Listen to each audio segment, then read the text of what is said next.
Welcome back. It's great to see everyone again for day 2 of our September plenary sessions. Today, we have likely 2 topics depending upon how far we get on 600 and how quickly we move through 600. But we're going to start and complete our work on 600 today, at least the first read through. And then the task force will bring items back on Friday. But we'll go through that, and then we'll also then start our discussions on the work plan consultation that we undertook, which, as you remember, was in the form of a survey. So I think we should get right back into it. What do you think, Glenn? You ready to get going on group audits? Yeah, ready. Thank you, Tom. Okay. So good morning and good afternoon, good evening. Thank you very much for yesterday's session. I think we were very happy in terms of the board's input. It give us a lot of good comments to think about, and I just want to thank my task force. Since the conclusion yesterday, there has been a lot of work and back and forth emails about making some of the changes to certain paragraphs to reflect the board's comments. So I hold that for later in my presentation before we move to a different topic that will give you some idea what's coming back later in the week. So today we're going to be focusing on the rest of the standards as well as the conforming consequential amendments in ISA 600. So to start, we're going to focusing on communications, and that's deal with paragraph 44 to 46 and all the application materials you've seen right in front of you. So I want to thank all the board members again. I think majority of you have submitted your written comments. Very helpful, and one of the areas is this piece, paragraph 44 to 46, particularly on paragraph 45A, and we had provided detailed discussions in terms of task force thinking process in the issues paper, particularly in paragraph 20, 21, 22, and 23, which I think the board member have enough time to digest the information in the issues paper. So before I'm asking Tom to open up for comments, let me just go through some of the changes in this area. Paragraph 44, the task force made a number of revisions to the application material in response to board's comments from the June meeting. Paragraph A112, we deleted because for a group audit, communication with those in charge of governance is done at the group level and is addressing paragraph 56. And paragraph A112A removed reference to opinion and instead added reference to firms' policies or procedures. Now, paragraph 45. Before I go to 45, I think it's important to think about one of the comments from the CAG members last week is you have to read ISA 600 together with the QM standards.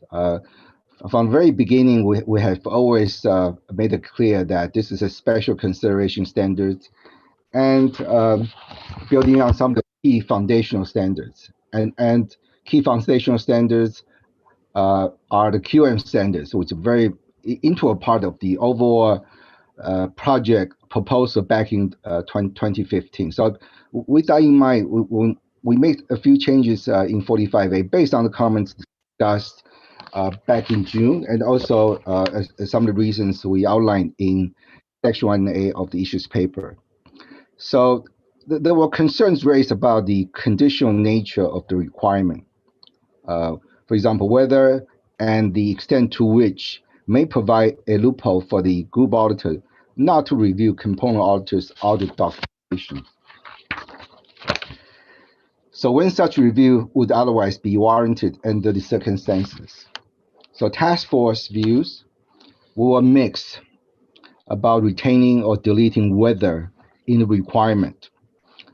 So after a long discussion at a task force meeting, we reached a consensus was to retain whether for the reasons described in paragraph 21 of the issues paper. So the task force, at least in our discussion, we noted that the underlying principles of ISQN 1 and ISO 220 revised for the review of the work performed. All documentation has to be reviewed by someone more experienced. It is a quality objective in ISQN 1 and operationalized at the engagement level through paragraphs 29 and 30 and related application material in ISO 220 revised. Several requirements in the draft standard necessitate a review of aspects of the component auditor's work. For example, paragraph 26C, paragraph 38, paragraph 49 in ISO 600. Also, significant matters may have been discussed with and included in communications from the component auditors. Is there a need for further review of component auditors' audit documentation in order to conclude on the group audits? That's the question being asked.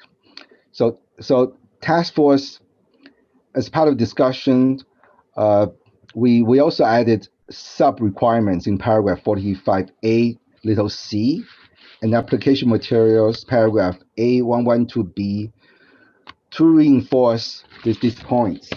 So just step back a little bit. So, ISQN 1, ISO 220, and also a number of requirements in 315, all those has to be documented and reviewed.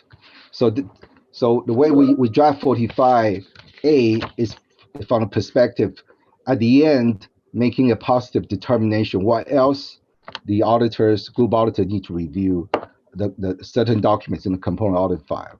So this is at the end. The heading above 44, it talks about communication at the conclusion of the audits, right? So you have to take consideration everything I talk about, all the related paragraphs, and ISQN 1, ISO 220, and other key foundational standards. So it's a positive determination at this point at the end of the audit.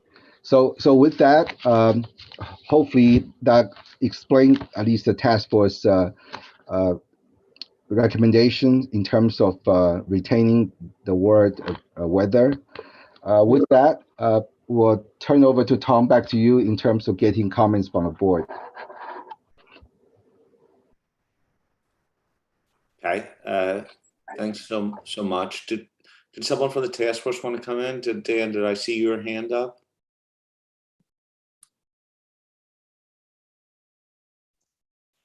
Mine, Tom? No. Did I? Billy. No, it's Billy. Yeah. Billy, sorry. Yep. Thank you, Tom, and thank you, Len, for that introduction. I thought at this point, before we get the board's comments, I just want to add something to what Len said. I'm reminded yesterday when we discussed the previous sections, Imran raised the point around paragraph 23 and A51 and A52. And Imran, sorry, I'm paraphrasing. I'm just looking at my notes, but you said something in the line of that paragraph A51 talks about tailoring the direction, supervision, and review to the nature and circumstances of the group audit engagement, and that in your mind, that doesn't allow for nothing to be done. And that is exactly right. That's exactly the point that Len was trying to make now, is that paragraph 23 is the special considerations paragraph in ISO 600, where we draw the link to the direction, supervision, and review in accordance with ISO 220. That paragraph in paragraph 23 is under the heading considerations when component auditors are involved. So the intention is that what we are trying to say there is that that direction, supervision, and review takes place in relation to component auditors. And when that is done, ISA, for example, in particular, ISA 220 paragraph 29 applies, where the engagement partner takes responsibility for the direction, supervision, and review.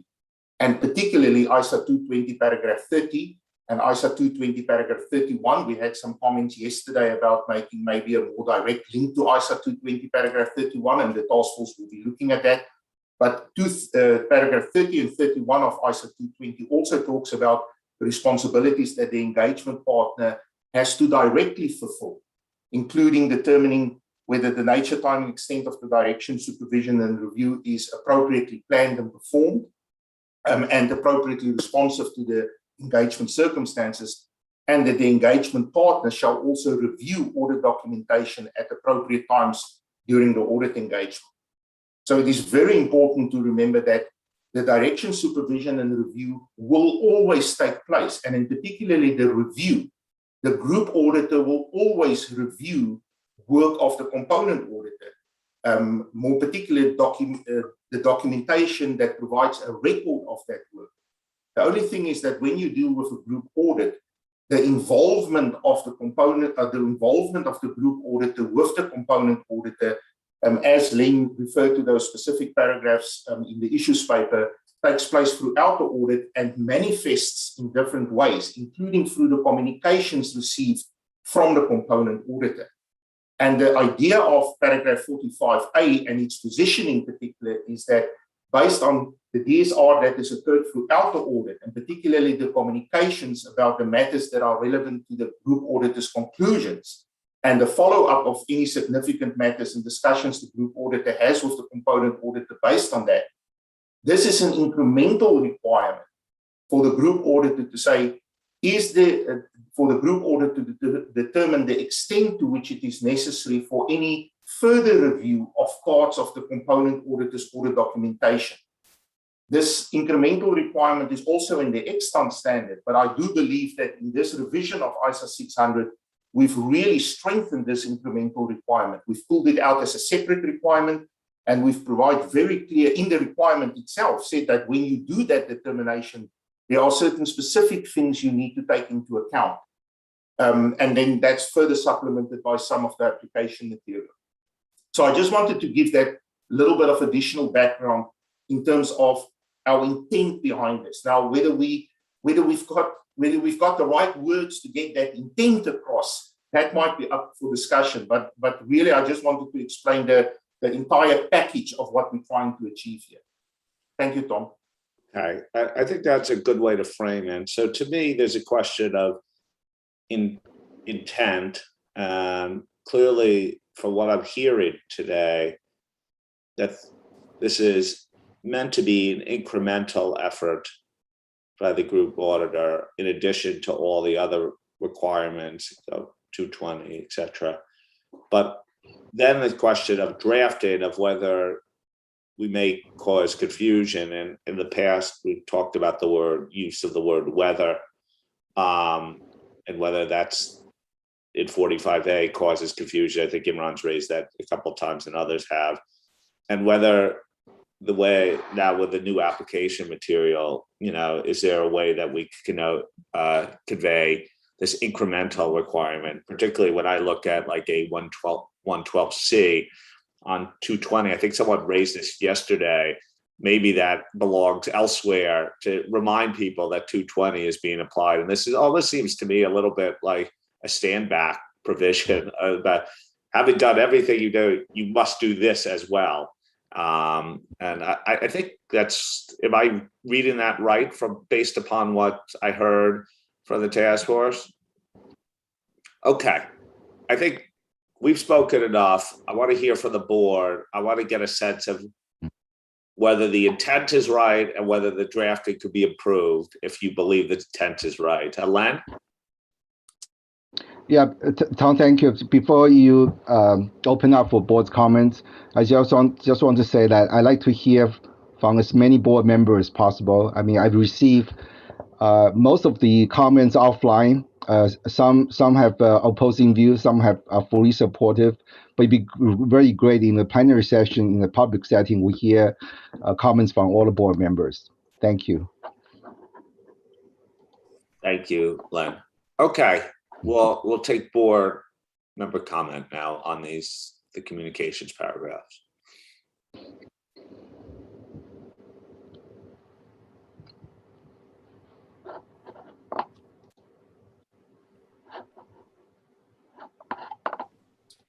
Lynn.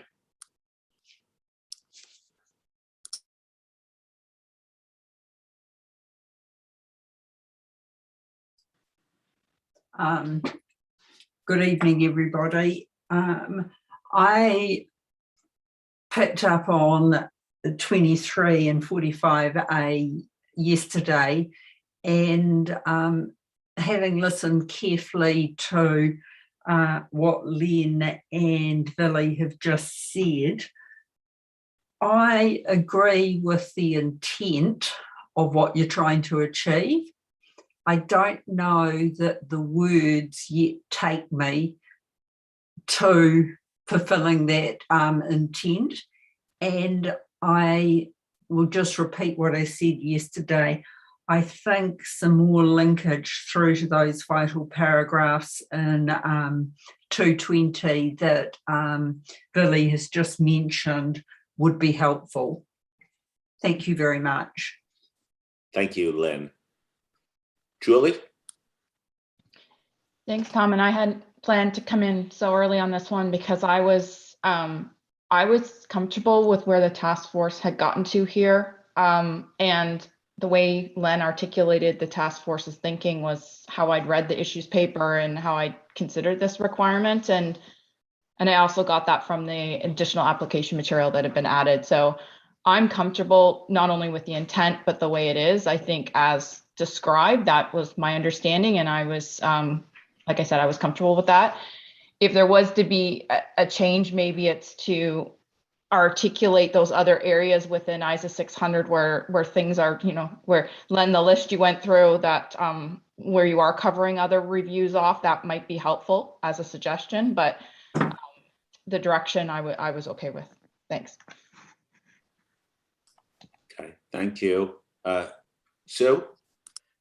Yeah, probably very similar to Julie. I'm comfortable with the intent. I appreciate the task force has had a very difficult job here balancing the different views. I do think having the weather in is helpful, and I also think that the work that's been done in the application material to describe and clarify the other work that is done during the direction, supervision and review is helpful in sort of building that out and support it. Thank you. Thank you. Sachika? Thank you, Tom. And I also echo what Sue said. I want to say thank you so much for the task force to do this very hard work. And I strongly support the task force's proposal to retain weather. And actually, I strongly disagree with the view that weather can be removed from paragraph 45A because the wording extent to which can mean no review in certain circumstances, because for translation, it is not very clear without weather. And moreover, I'm worrying that deletion weather may give wrong interpretation that review by the group auditor on the parts of the component auditor audit documentation becomes always necessary. And by substance, will mandate some review in all components. Because in practice, as I think it's very similar to what Billy explained, I think there are two ways that the group auditor review documentation in which the component auditor document their work. One is the review of the deliverables, that is written communication, such as memorandum from the component auditor to the group auditor. And the other one is the review of the component auditor audit documentation. I mean, that is work paper. For this reason, I think Imran made a comment about the inconsistency between paragraph 23 and paragraph 45, but I don't think it's inconsistent because in accordance with paragraph 23 and in applying 220, the group auditor should take the responsibility of the review of the component auditor, but how to review the written communication varies depending on the circumstances. For example, if the component auditor provide very good and sufficiently detailed memorandum and that document the work to the group auditor, I think it may not be necessary to review its work paper itself. Of course, in other cases, the group auditor may need to review the work paper itself in addition to the memorandum. So I think it is extremely inefficient and ineffective to mandate review the component auditor's audit documentation, even if the group auditor can appropriately review the component auditor's work through other written communication. I think it may give actually negative effect on the audit quality because the group auditor as well as the component auditor cannot allocate their resources effectively and efficiently to the most important area.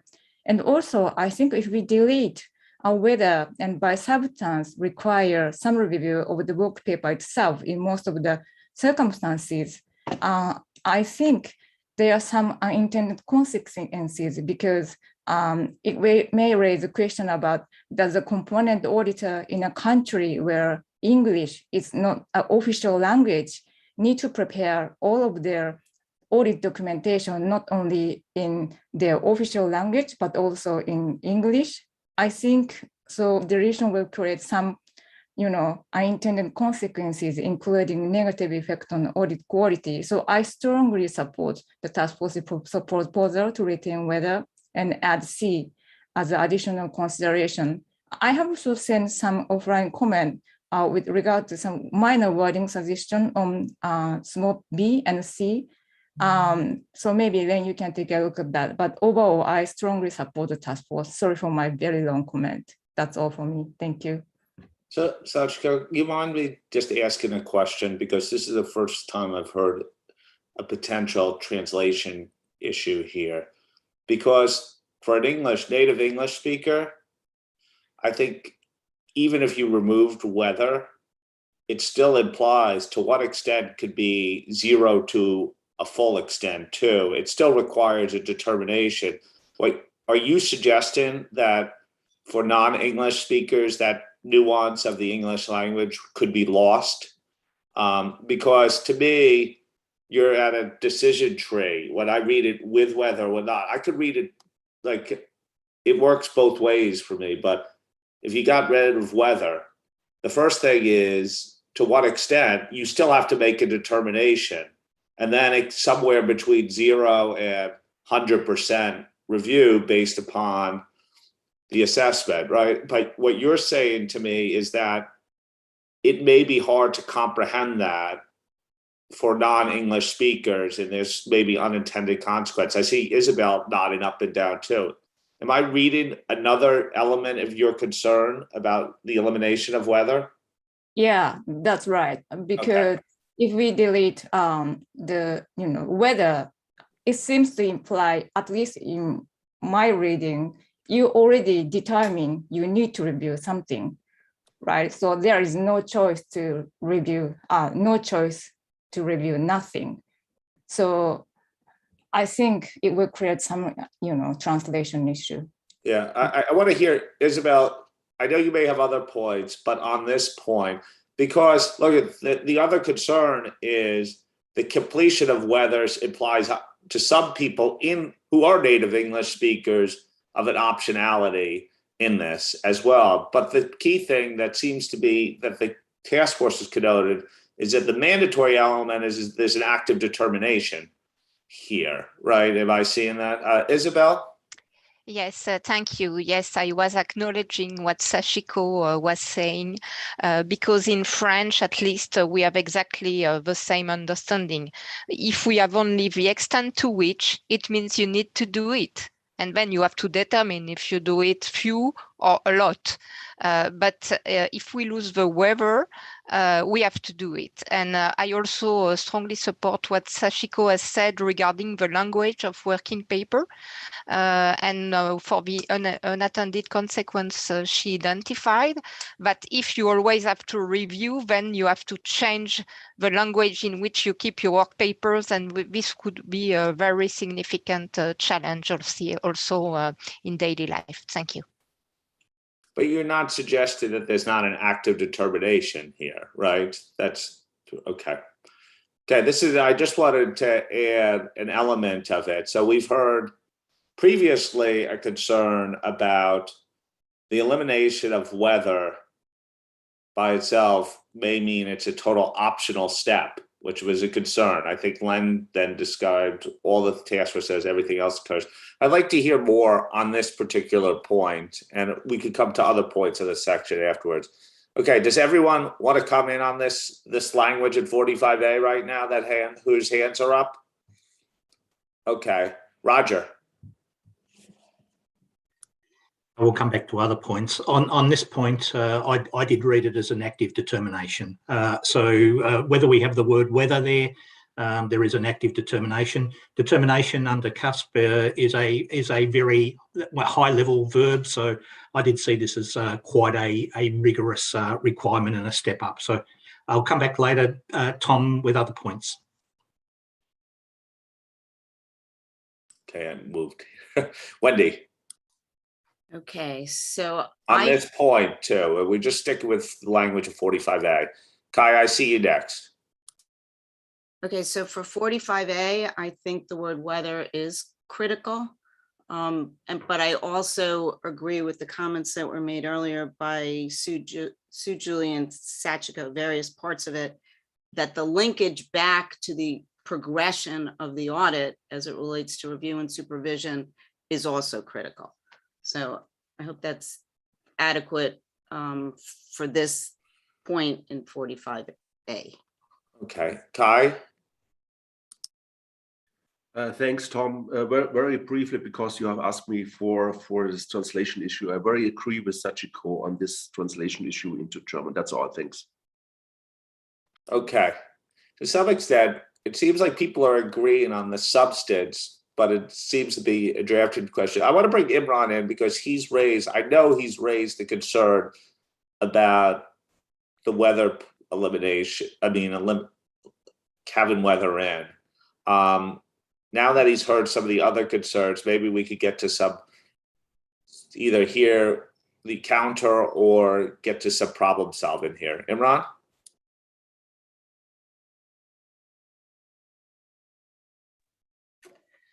Good afternoon, everybody, and thank you for the great conversation we've already had.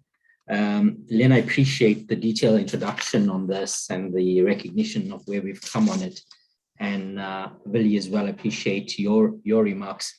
The task force paper on this was extremely helpful. And to see the graphic detail of the task force's discussions and different views was also important.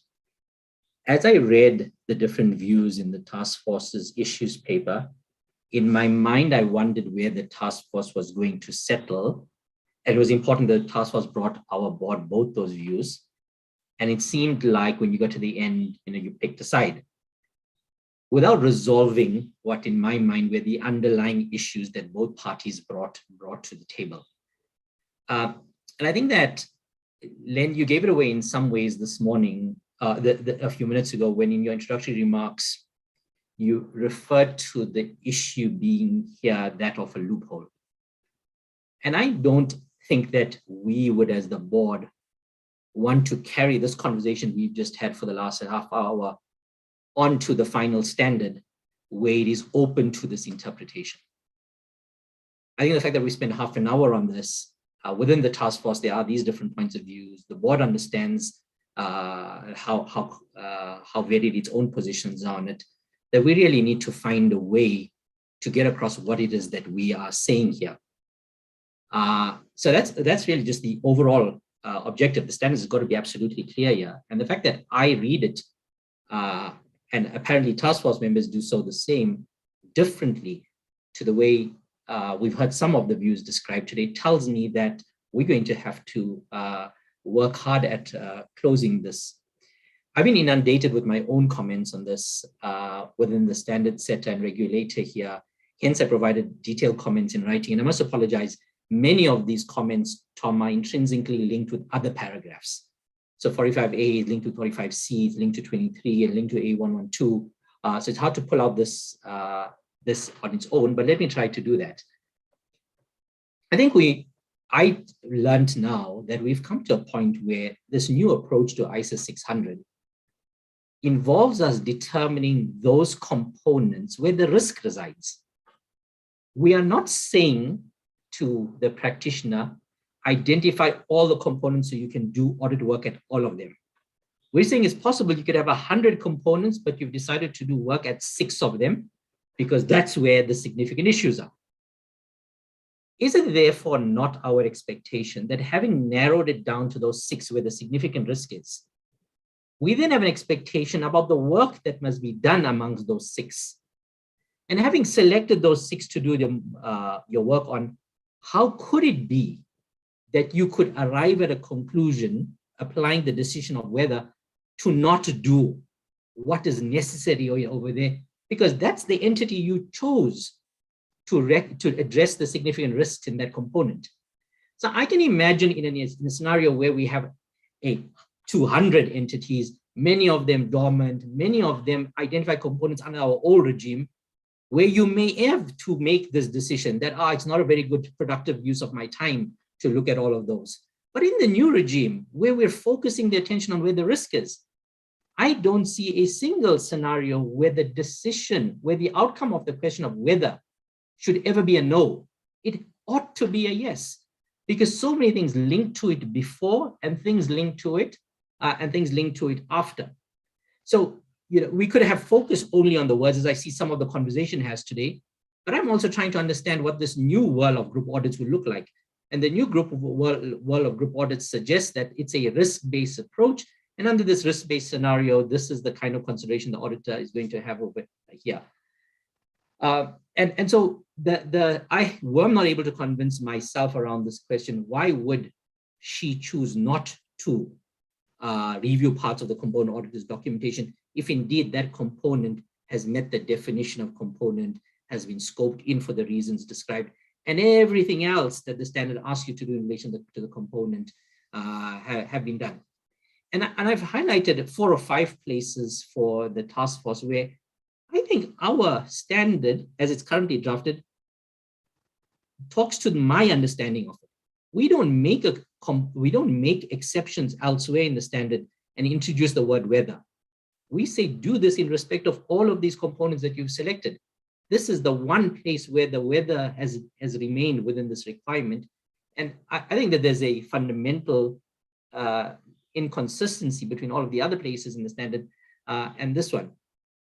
One of the things James Gunn recently taught me about was that when we're faced a situation like this where we have strongly held views, it's extremely important for me to make an effort to understand why other board members arrive here with this with their views. I was very encouraged to see that we were not alone in this conversation and that the task force's discussion was here. And I'm making a serious effort to appreciate this. I'm happy to be corrected over the course of the conversation of the rest of the week if indeed my understanding is still incorrect. I think we'll get a chance to come back to this, Tom, in a moment as we get through the other paragraphs. I think it is significantly more to talk about on 45A and the application material. My view, as is captured in the issues paper, is that 45A will work. It'll be consistent with everything else if we delete the words whether. My worry, and it's a regulator perspective, is that this is open to abuse. Not from those who are trying to do the right thing, but from those who are trying to do the wrong thing. Those who are choosing to do less work, not do work. They'll say, I had this option, and therefore I walked away from looking at it. And merely across on my working paper is all the documentation I needed, that I'm not going to do this.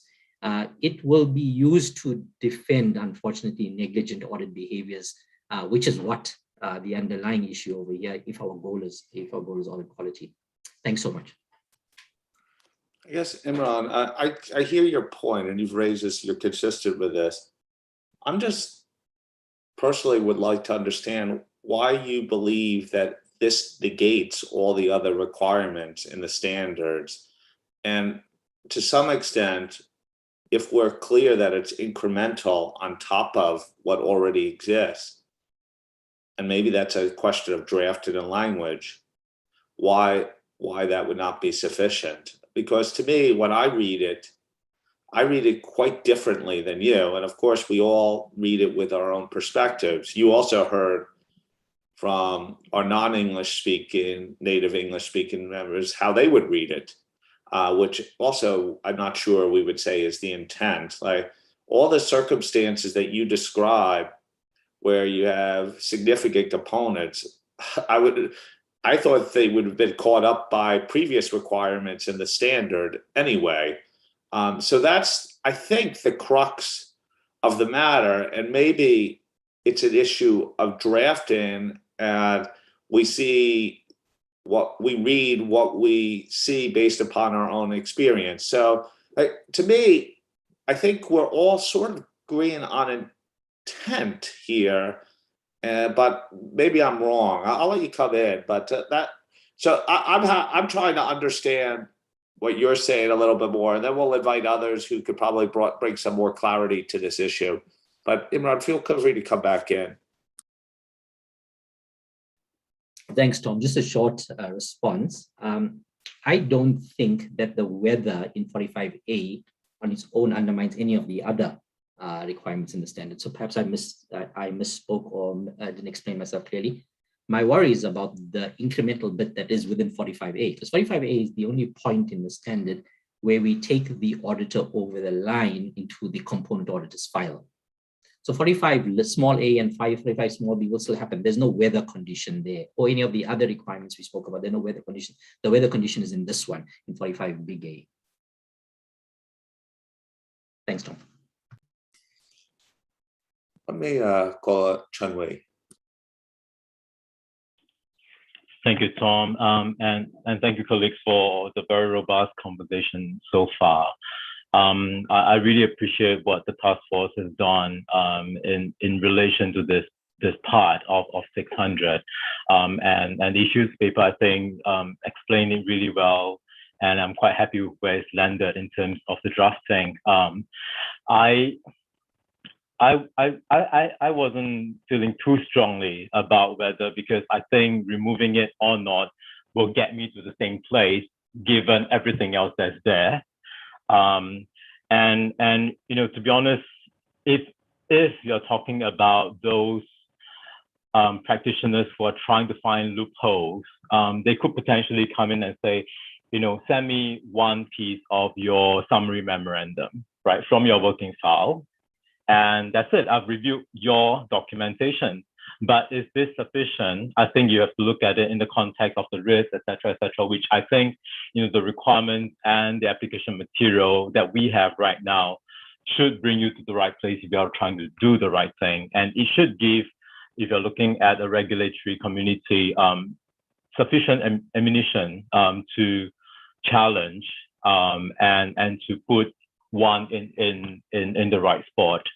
I said that I didn't feel strongly because I felt that from an English perspective, it will lead me to the same place. But having heard the previous conversation and what Sachiko and the rest have shared, and actually as I was listening, I was trying to think about the Chinese translation as well, but I realized my Chinese is just not good enough. But then can probably do a much better job there. Having heard those and also the potential unintended consequence on the work effort, I would then be swayed to where the task force has landed in the drafting to support what the other colleagues have said. Thanks.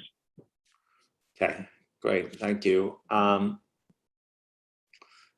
me call on Diane.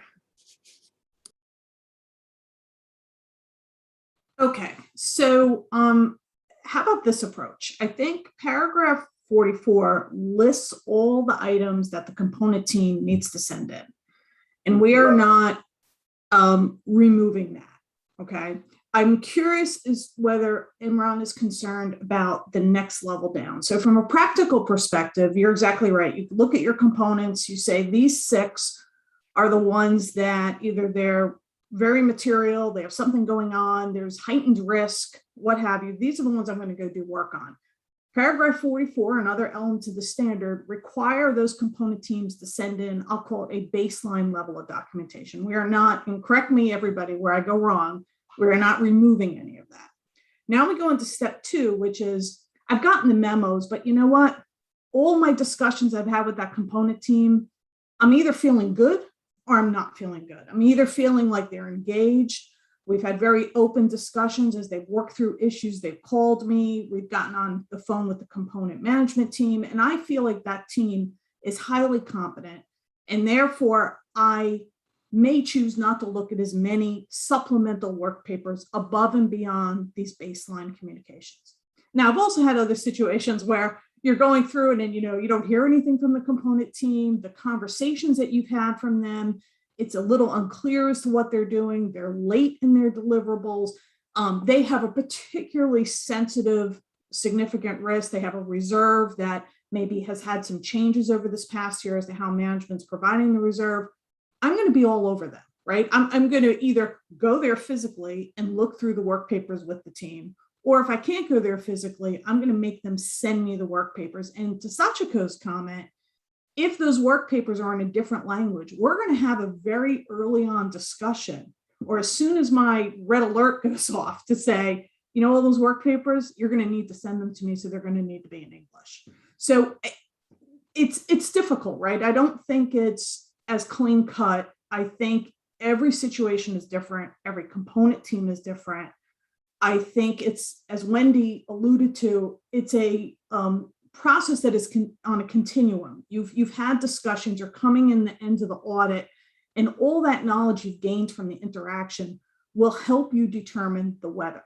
And then to your point, Imran, if that team, that component, that primary teams decides not to look at the work papers, they have to defend that position to the regulator. And if they cannot defend that position to the regulator, there's accountability. So I guess at the end of the day, I'm comfortable with this. I think the paragraph needs to be taken into consideration with other paragraphs. And I do acknowledge that every situation is not exactly the same. So those are my thoughts. Thanks, Tom. Okay. Fernando. Thank you, Tom. Hello, everyone. I agree with Diane in how it really flows in practice. I think she gave a lot of details on how we interact between group auditors, component teams. And specifically, I do not really have any big concern with 45A. I recognize it's not very common to have a requirement written like this. And yes, we will need to be very careful when doing the translation to ensure we don't really lose the intention, because that could be a big issue. But I think that the way it's written along with the application material gives us the idea of what needs to be done. I was listening pretty careful to what Willie was saying, and probably my takeaway is that if we need such a long explanation to understand the intention of this requirement, maybe there's something else that needs to be included here for the benefit of others who are not on this call and will really work with the standard going forward.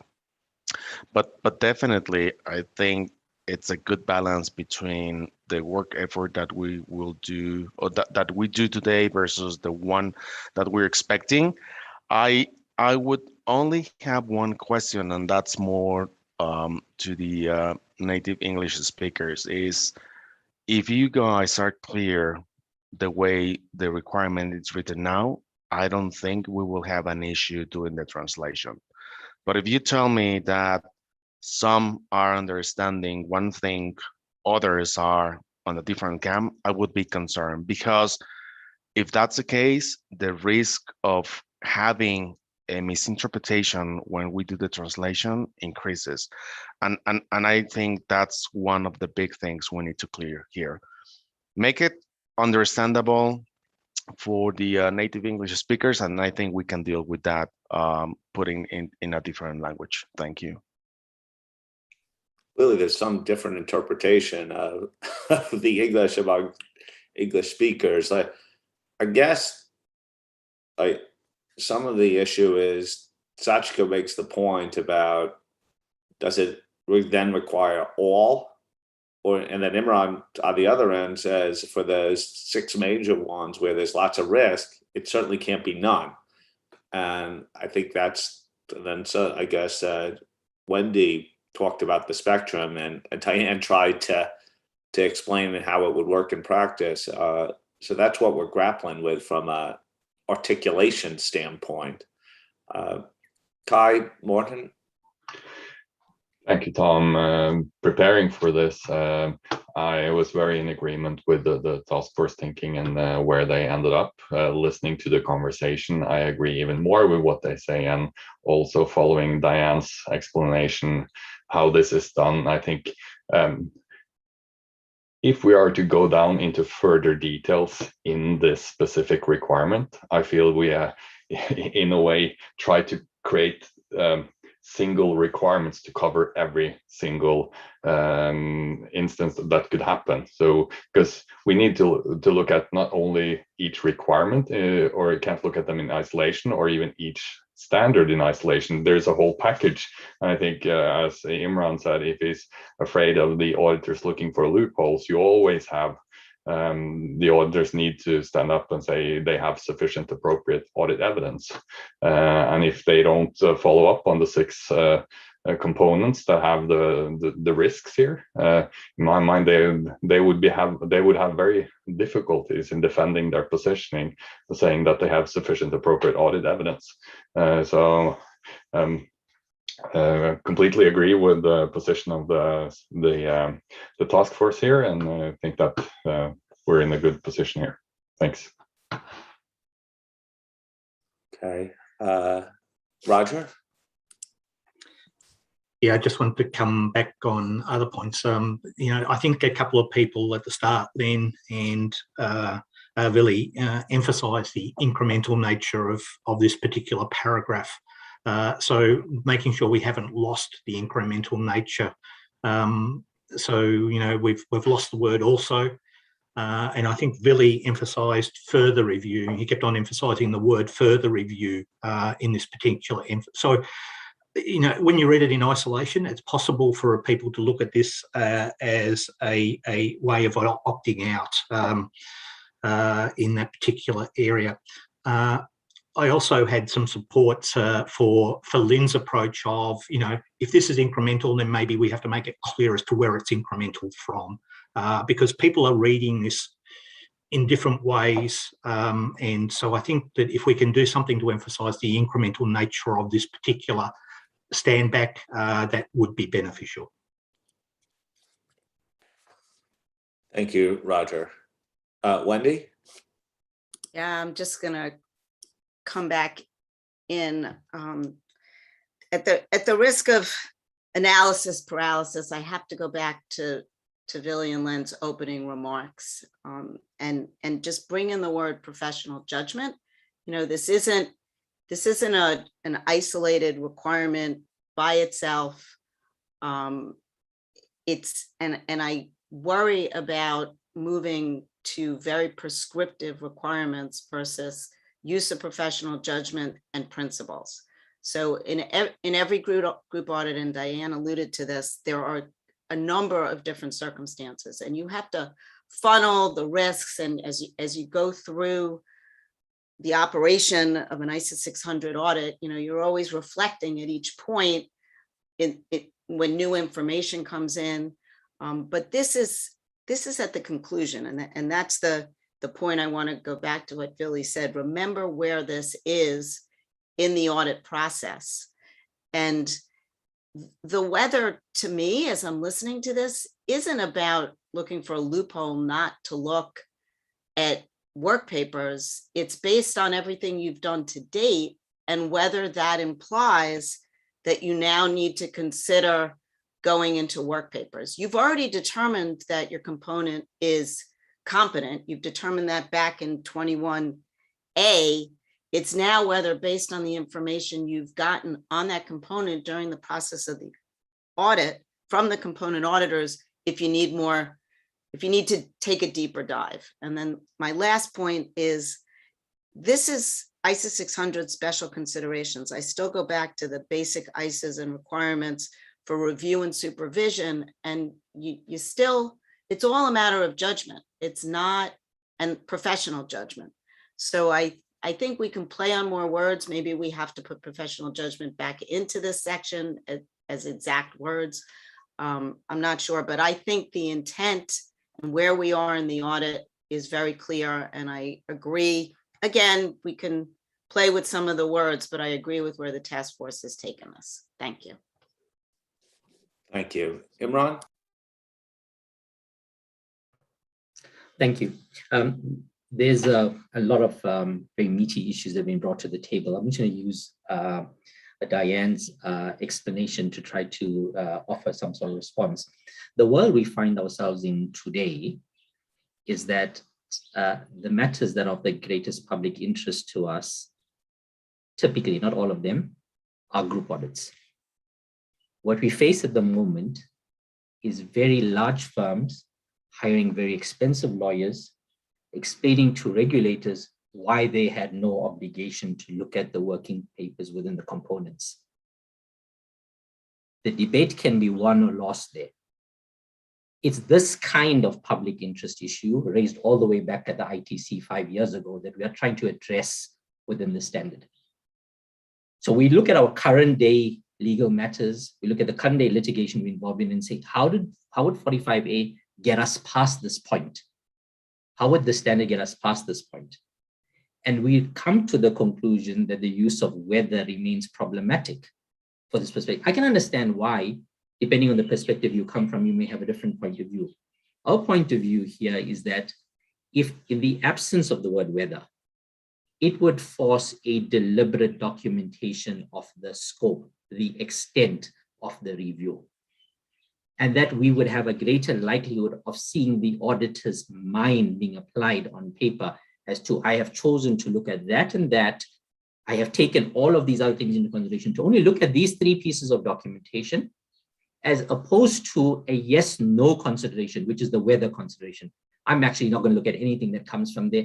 And I'm not going to be able to assess why that is the case, because the auditor will never come down to the decision tree to the extent conversation. If you imagine it, there are 2 decision points. The decision point about whether comes before the decision point about extent.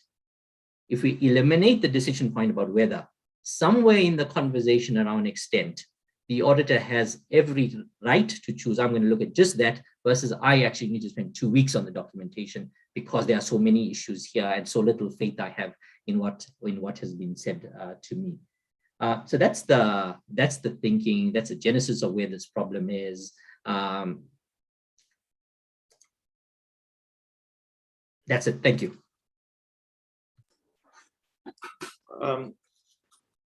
Philly, I'll ask you to come in, and then if any of the task force members would like to come in to share their perspective on it. Honestly, I don't think that we're disagreeing on substance of how this would act. I do hear Imran's concern, which to some extent is the inverse of some of our non-English speakers' concern, because I'm not sure. So we're trying to grapple with that. So Vili, I don't know if you have a great draft and determination suggestion, or really we're going to have to send this back to the task force, because I think we're pretty much aligned on intent. Sorry, Tom, to disappoint, I don't have the magic drafting solution yet, so I'll leave that to the task force to come up with. I just actually wanted to clarify one of Imran's last points. Imran, when you explained the 2 decision points, the whether and then the decision point of extent, but do you agree with the basic premise that taking into account the nature and circumstances of the group audit engagement and everything that has brought us to this point to make this positive determination, that from an operability point of view, the group auditor can also at this point decide that there are certain components where it is not necessary to do any further review of component audit documentation, because I think that's one of the key operability points that we've heard some of the board members raise.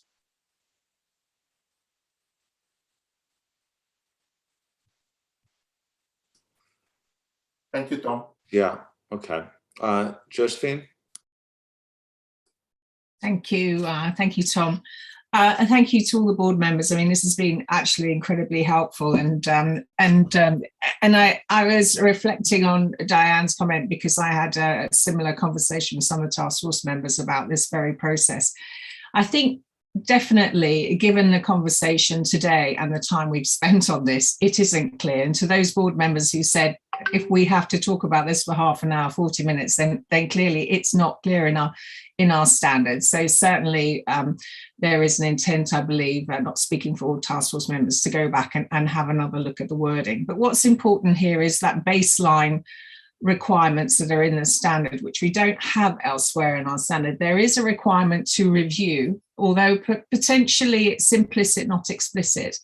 But it's Diane's word, it's that baseline minimum, and that has to be all the work that the component auditor is required to communicate to the group auditor. And the intent is therefore that beyond that, that could be enough, depending on everything that we've been talking about, risks, the decision you've made on competency, et cetera, which we did try and get across in the standard. But again, back to the point earlier, clearly it's not quite clear enough.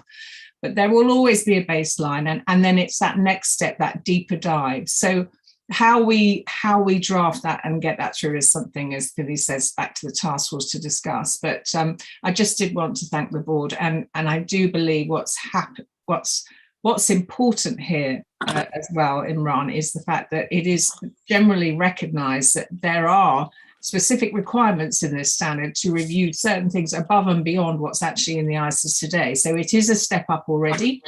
And then after that, we will have other thoughts about the deeper dive. But just wanted to thank the board, and obviously task force have a job to do. Thank you. Ada? Yes, thank you, Tom. And well, I don't think I have much to add after Josephine's discussion. Josephine and I had a bit of a discussion before this meeting as well, and I think we're quite aligned in our view that there definitely will be review of component auditors' work, and I think Diane summarized it well how that works in practice.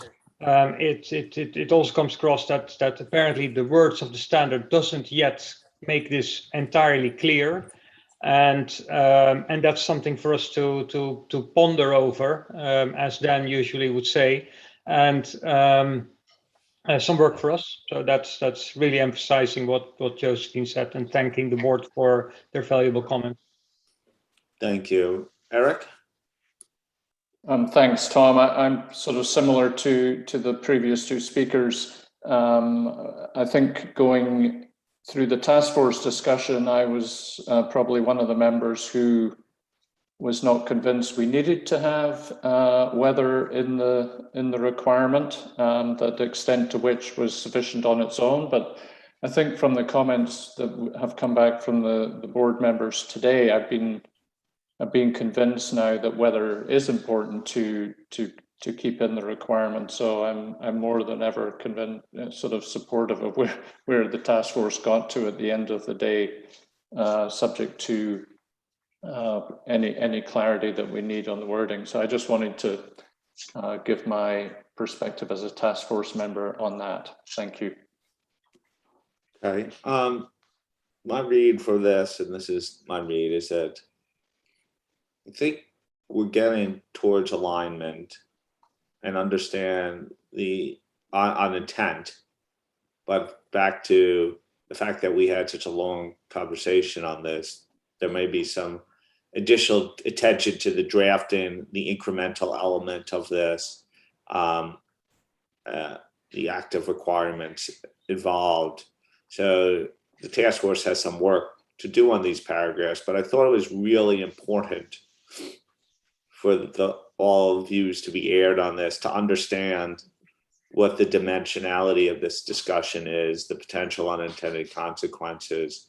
And then I would assume, if I'm not wrong here, Len and team, that this would probably be an area that you would have to bring back to the board, and maybe coming back on Friday is a possibility. But the other thing is, certainly we should get the standard and the requirement, the application material right in the standard. But this may be an area that we also devote as it relates to intent, but not rely upon this on our basis and our first time application materials. I always see like a decision tree figure, like about almost describing the thought process and the requirements in action, sort of along the lines Diane was talking about in some application materials. But I turn it back to you. Definitely need to come back to this really robust discussion. I wanted everyone to have a flavor. We certainly heard the different dimensions of it.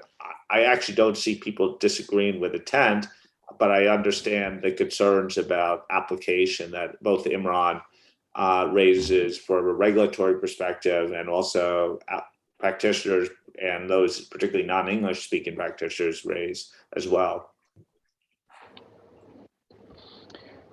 Thank you, Tom. I really appreciate your support in getting all the feedback, give enough time on this topic. And I want to thank all the board members. This is exactly the task force we are looking for. We've seen some of the comments coming in, but just want to make sure that we fully understand the comments coming offline, and also give everybody a chance to explain the rationale behind your comments. So this is very helpful. So I don't want to prolong the discussion, but I think a few points maybe just emphasize. One is I think Lynn talked about, intent's there, but it's not clear. There's clearly something we need to do. And the incremental, I think that use has been used several times. It's an incremental requirement. And also, I think Roger using the CUPS convention, and the way I intend is always being an active, rigorous determination. So all those we need to go back as a task force, and also it's great to have the 3 task force members spoke before me, because we're pretty much in terms of alignment, and also thank Diane for that reference to baseline and your reference to 44. I think that's very important to read that with 45A. So Diane, thank you very much to bring that aspect of a baseline discussion into what we talked about today. And lastly, very supportive what Fernando says, because when I look at translation issues, I fully appreciate the view expressed by Sachiko and Isabel and Kai. But at the end of the day, it's what Fernando says, purely from an English perspective, you have to make sure it's clear in English before translation starts. So just want to support what Fernando says. So with that, I just want to see if there are other comments in this section. I mean, we've seen some offline comments, and thank you very much. I think there's some good suggestions, but I just want to pause here to see, in addition to 45A, are there any other significant comments that anyone want to raise? Yeah, I heard several people had suggested that they would want to raise comments outside 45A on the communication section, which is 46. Speak now. Maybe 45A. Julie? Yeah, Len, and I didn't raise this before because we were on that other very narrow topic, but in 45 big A, little b, I think the addition of determination of is throwing me off a little bit, because I think what you're considering there is the competence and capabilities. You're not considering the determination, because that's something you do earlier on in the standard. So I wonder if we needed those extra words that were added in little b.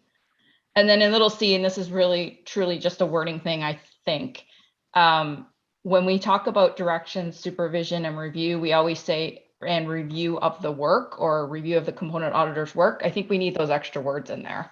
We're missing the work part in the review. That was it.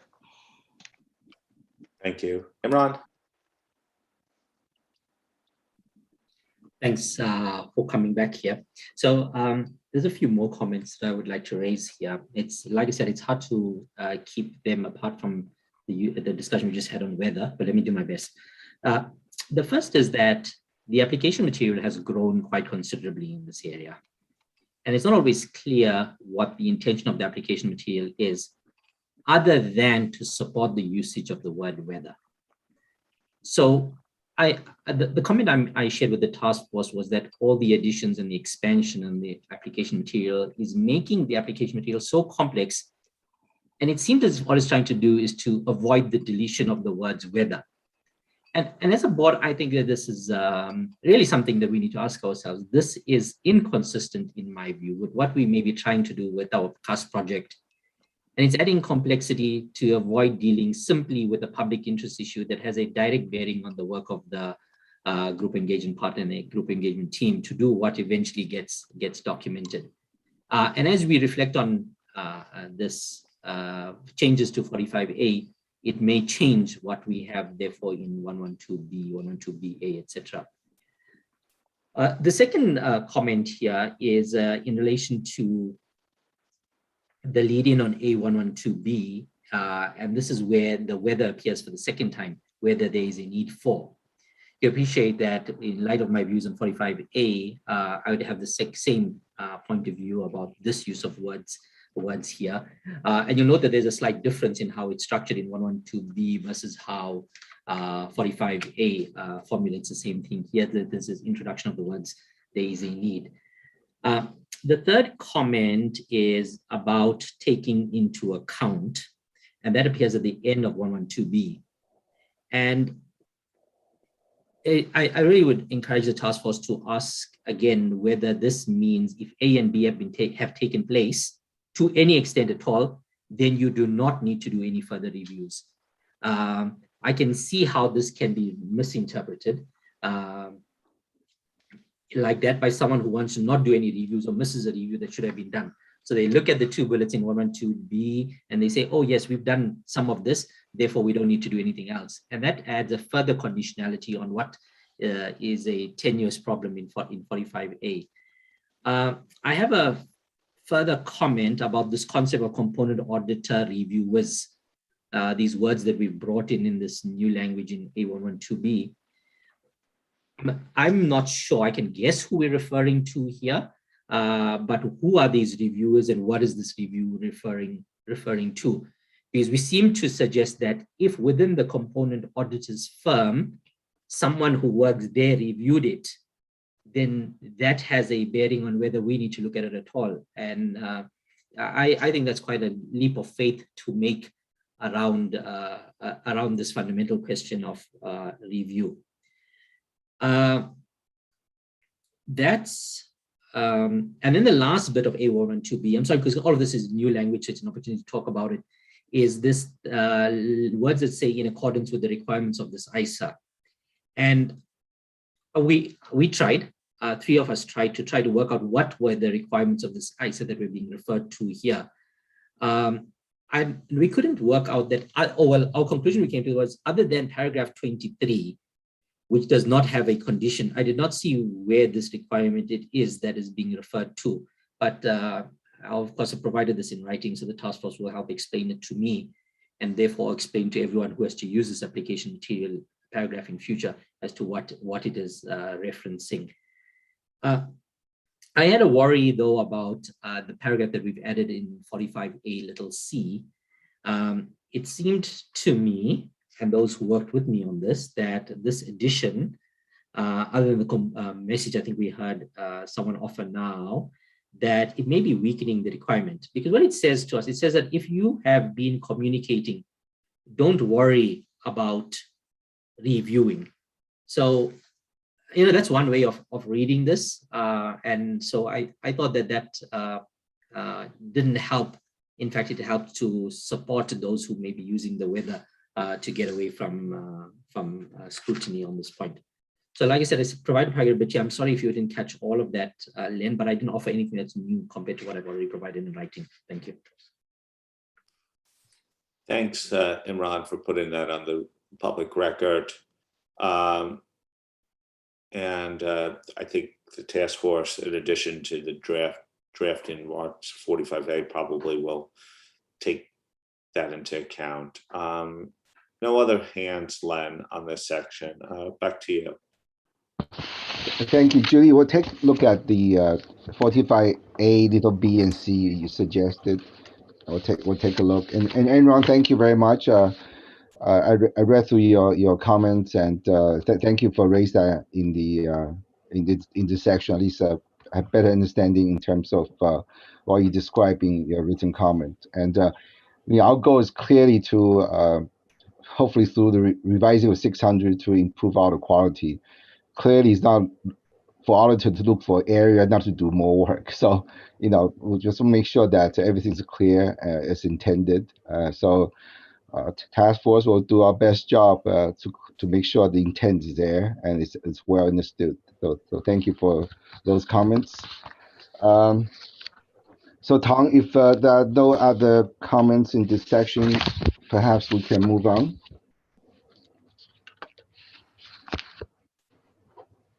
So the next one dealing with a number of areas, as you can see on the slides. Subsequent events, stand back, auditors report, communication with the management and those in charge of governance. There's a laundry list of paragraphs shown on the slide. So just quickly go through some of them. Paragraph 49 revised the application material in response to, again, board's comments from June meeting. Paragraph A115A moved from paragraph A9C as the point relates to the stand back, and paragraph A115B, we added reference to paragraph 32. In ISA 220, to link that better, so this paragraph is part of the interrelationship of paragraph in the draft standards to ISA 220 revised. We can explain that in paragraph 18 of the issues paper, so I don't want to go in further. Make some changes in paragraph 53A, respond to board's members' comments. The requirement should focus on the work of the to be performed at components, consistent with the requirement for communication with those in charge of governance. Then lastly, paragraph A123 revised in response to board's comments that the application material should better describe why group auditors would communicate the information. So with that, Tom, happy to take comments in all those areas. Okay, we got a batch here, all the way up through 56A.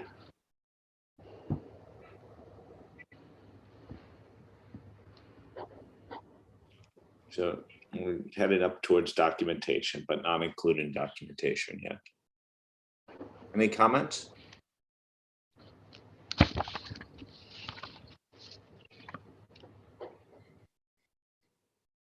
Julie?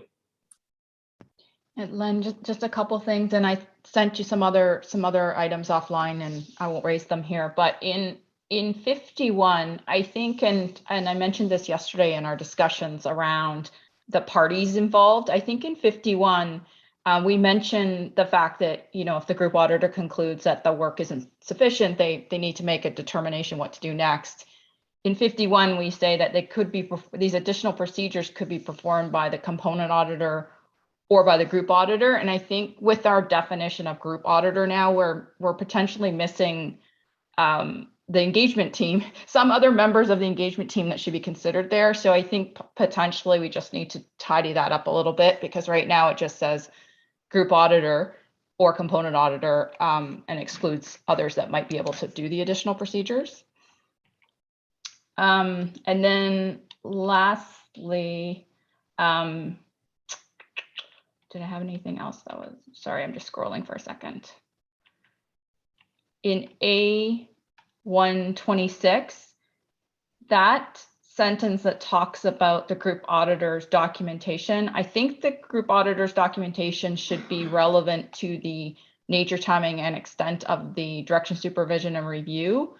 Right now, that wording says that it's the documentation of the involvement in the work of the component. So maybe just take a look at A126 and make sure it aligns back to the requirement in the standard. And I think that's it. Like I said, I sent you some other less significant items offline. Okay, thanks, Julie. And we're going to get to documentation in a sec.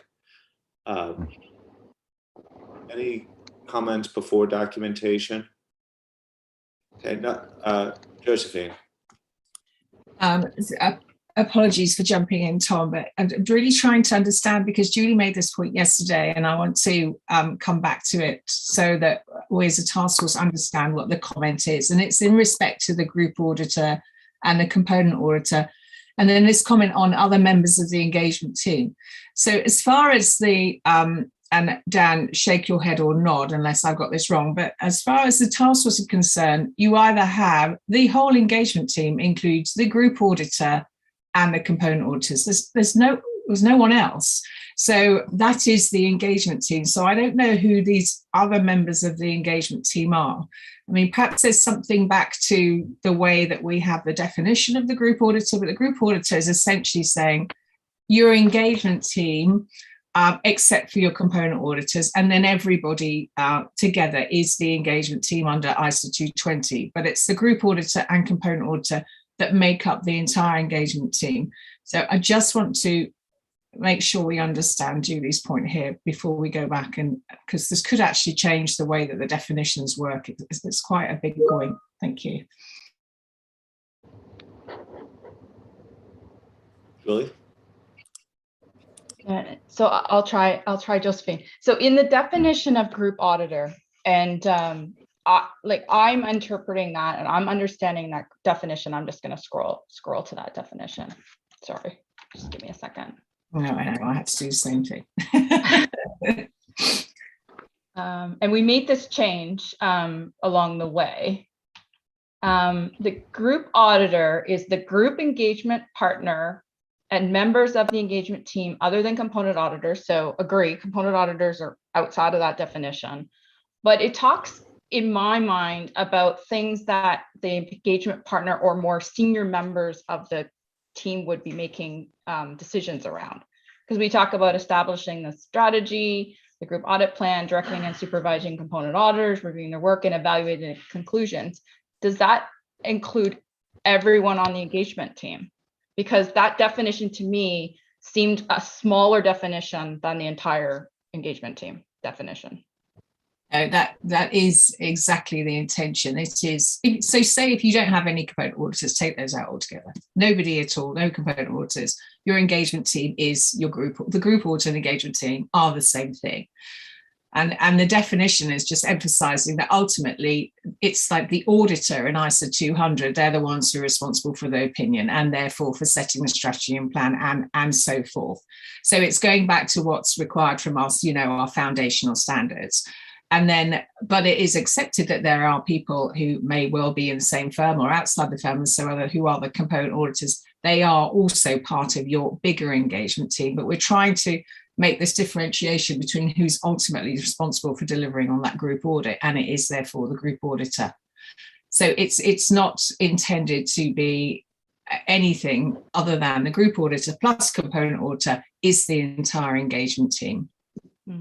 Is so I guess my interpretation, Josephine, was that would exclude staff, because staff you normally wouldn't be responsible for the items in little h, little 1, little 2, and little 3.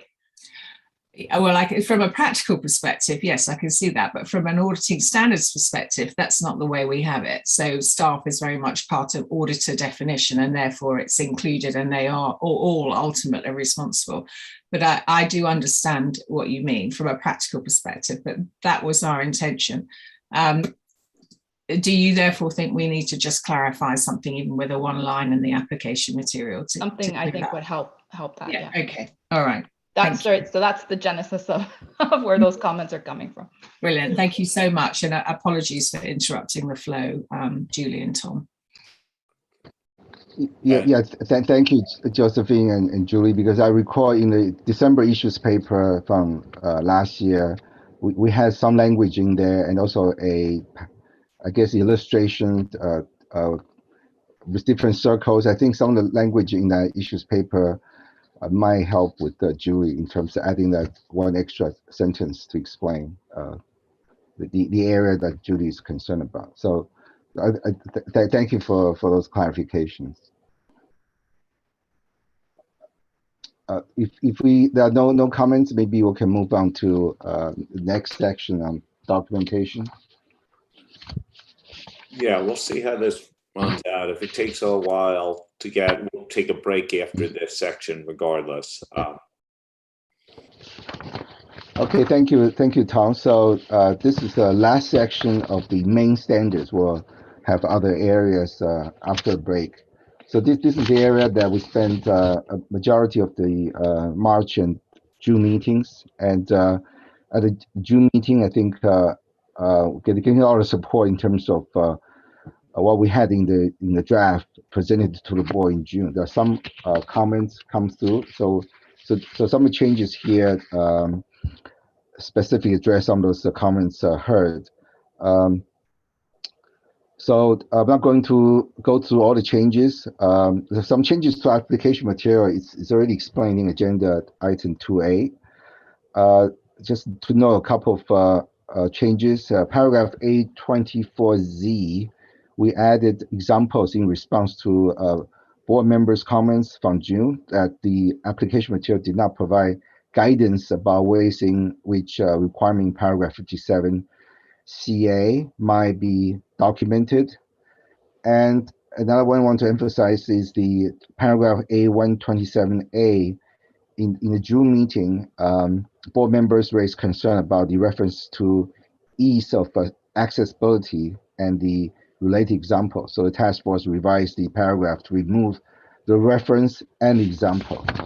Then lastly, paragraph A129 to A130 revised those two paragraphs to incorporate the first bullet of paragraph A29, which I talked about yesterday already. The task force noted that paragraph A130 had a reference to paragraph A29, but concluded that the reference to guidance was better suited to be here in the documentation section than sitting in A29. So that we talked about it yesterday. So with that, Tom, I'll turn back to you for comments. Okay. Comments on documentation. Isabel. Yes, thank you. My comment relates to A130. There's nothing on which I disagree in what is written here, and it has been somewhere in the standard for a long time. But I think at the time we started our project on group audit, we used to live in a very different world. Where the usual way of interacting with component auditor was to travel and meet physically and open paper file maybe, or sometimes electronic file, but on site. And now with COVID-19, we live in a totally different world, but also our tools have significantly evolved since then. And so now I find it strange when I look at the third bullet of A130 to see that the fact that you can review documentation remotely is provided as an example to overcome restriction of access. Because I think over the last 1 year and a half, we have used to review a lot of documentation remotely, and it has worked. So maybe we have to modernize some of the concepts that we have here, not to give the impression that physically traveling is the only way, and that all the other solutions are just alternative when you cannot travel. I believe now we have a lot of ways to work, and we have to find the right balance and the most relevant way to do it. Sometimes it may be traveling and meeting physically. Sometimes it may be remotely, and the practitioner has to make his own determination based on the facts and circumstances. Thank you. Thank you, Isabel. Teoi? Thanks, Tom. I have one comment relating to A130.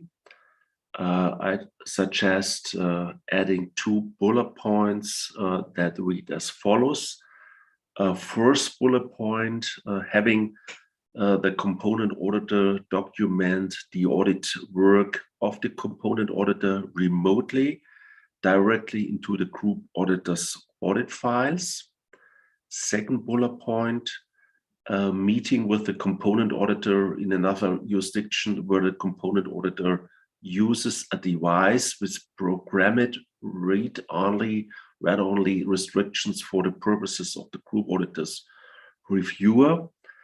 I'm also concerned that the reference to one or more in the introductory sentence suggests that, for example, a simple discussion as set forth in the last bullet is adequate.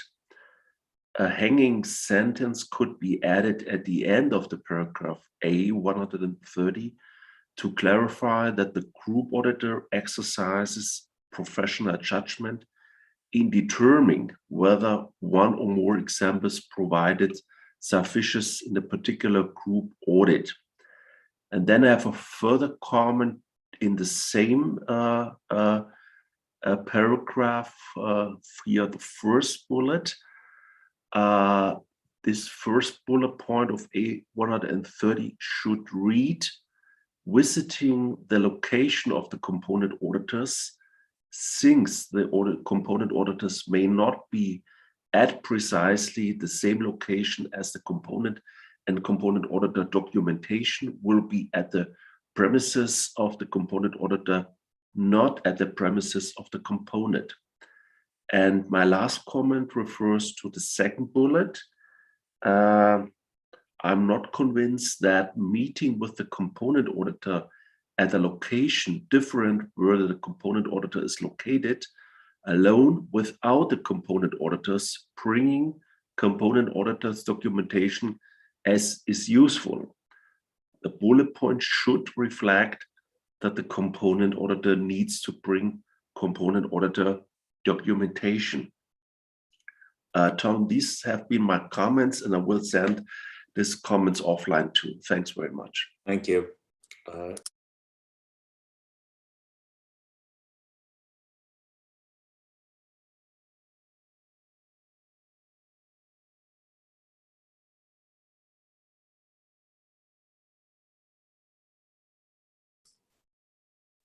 Yosh, you had your hand up? Yep. Thank you. Thank you, Tom. I have just one comment about the paragraph A126 in relation to the new revised paragraph 45A intention I had. As for the consideration for deciding whether to review the component auditor's audit documentation, paragraph 45A(c), provide that the direction, supervision, and review of the component auditor, including the communication from the component auditor, based on the purpose or intention of this provision and the importance of documenting the result of procedures. I am suggesting to consider amending the first bullet of the relevant application material, paragraph A126 as following. That is, required communication with component auditors, including instructions issued, memorandums from component auditors, and other confirmation required by this ISA and the result of the communications. That's it. Thank you. Thank you. Diane. Yep, I have one comment. It's on paragraph 127A, and it's the word replicate.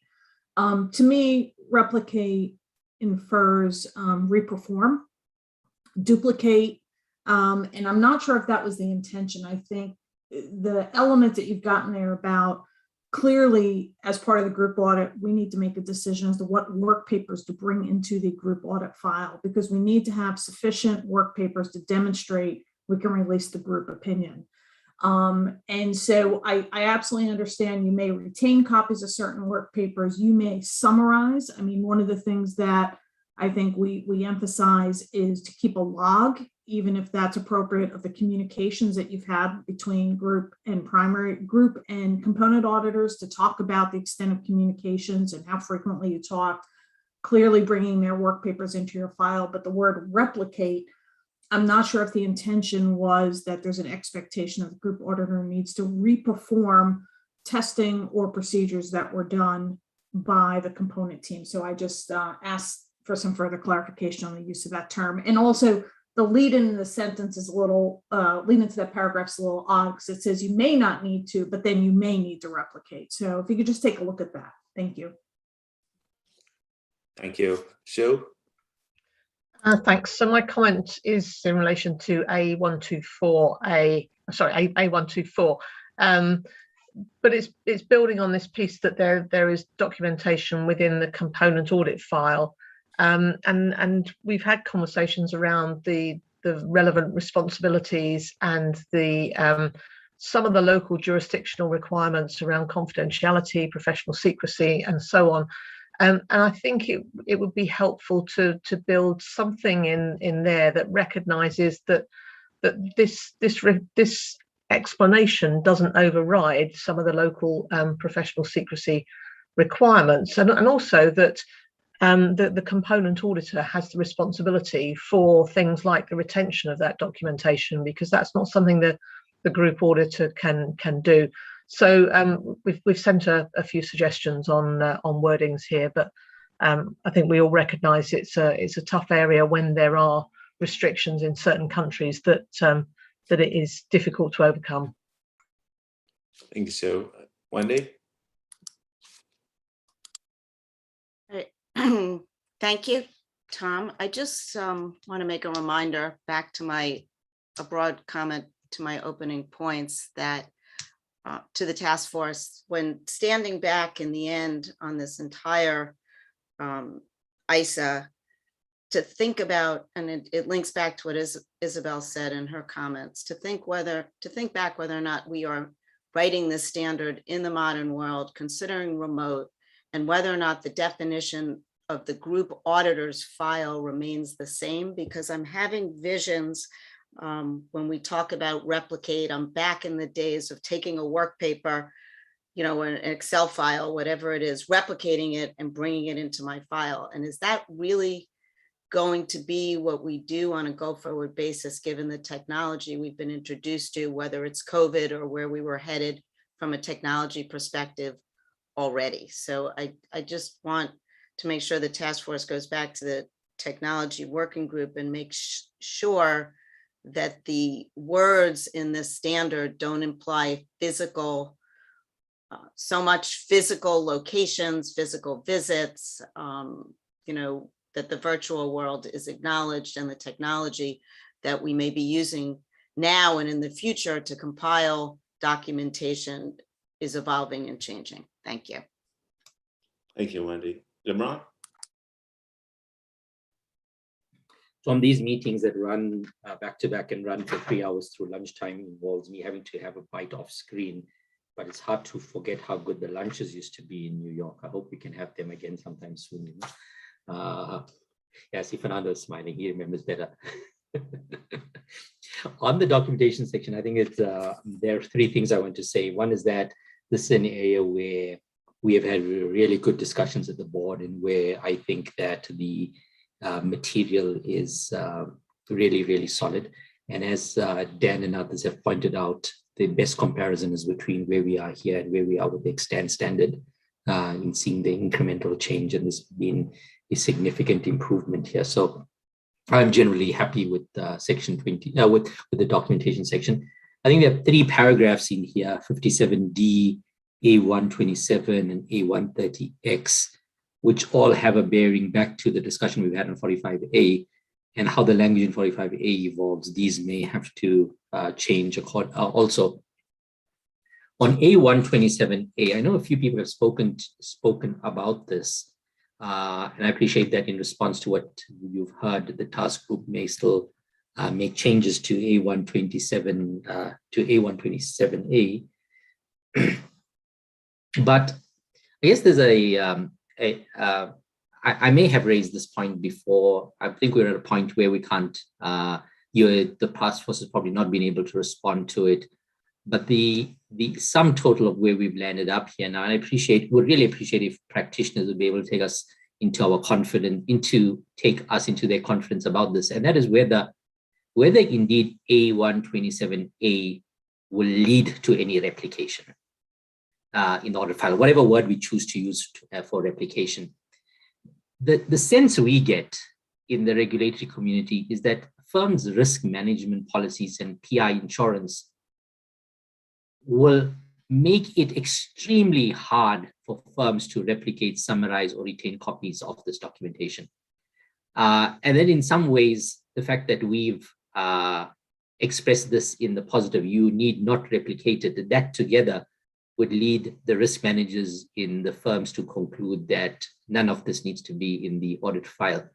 It leads to the conclusion, if you're a cynic, that what is the point of the statement if all it does is to support a practice that is going to keep matters out of the audit file, and therefore, if you're really cynical about it, undermine audit quality.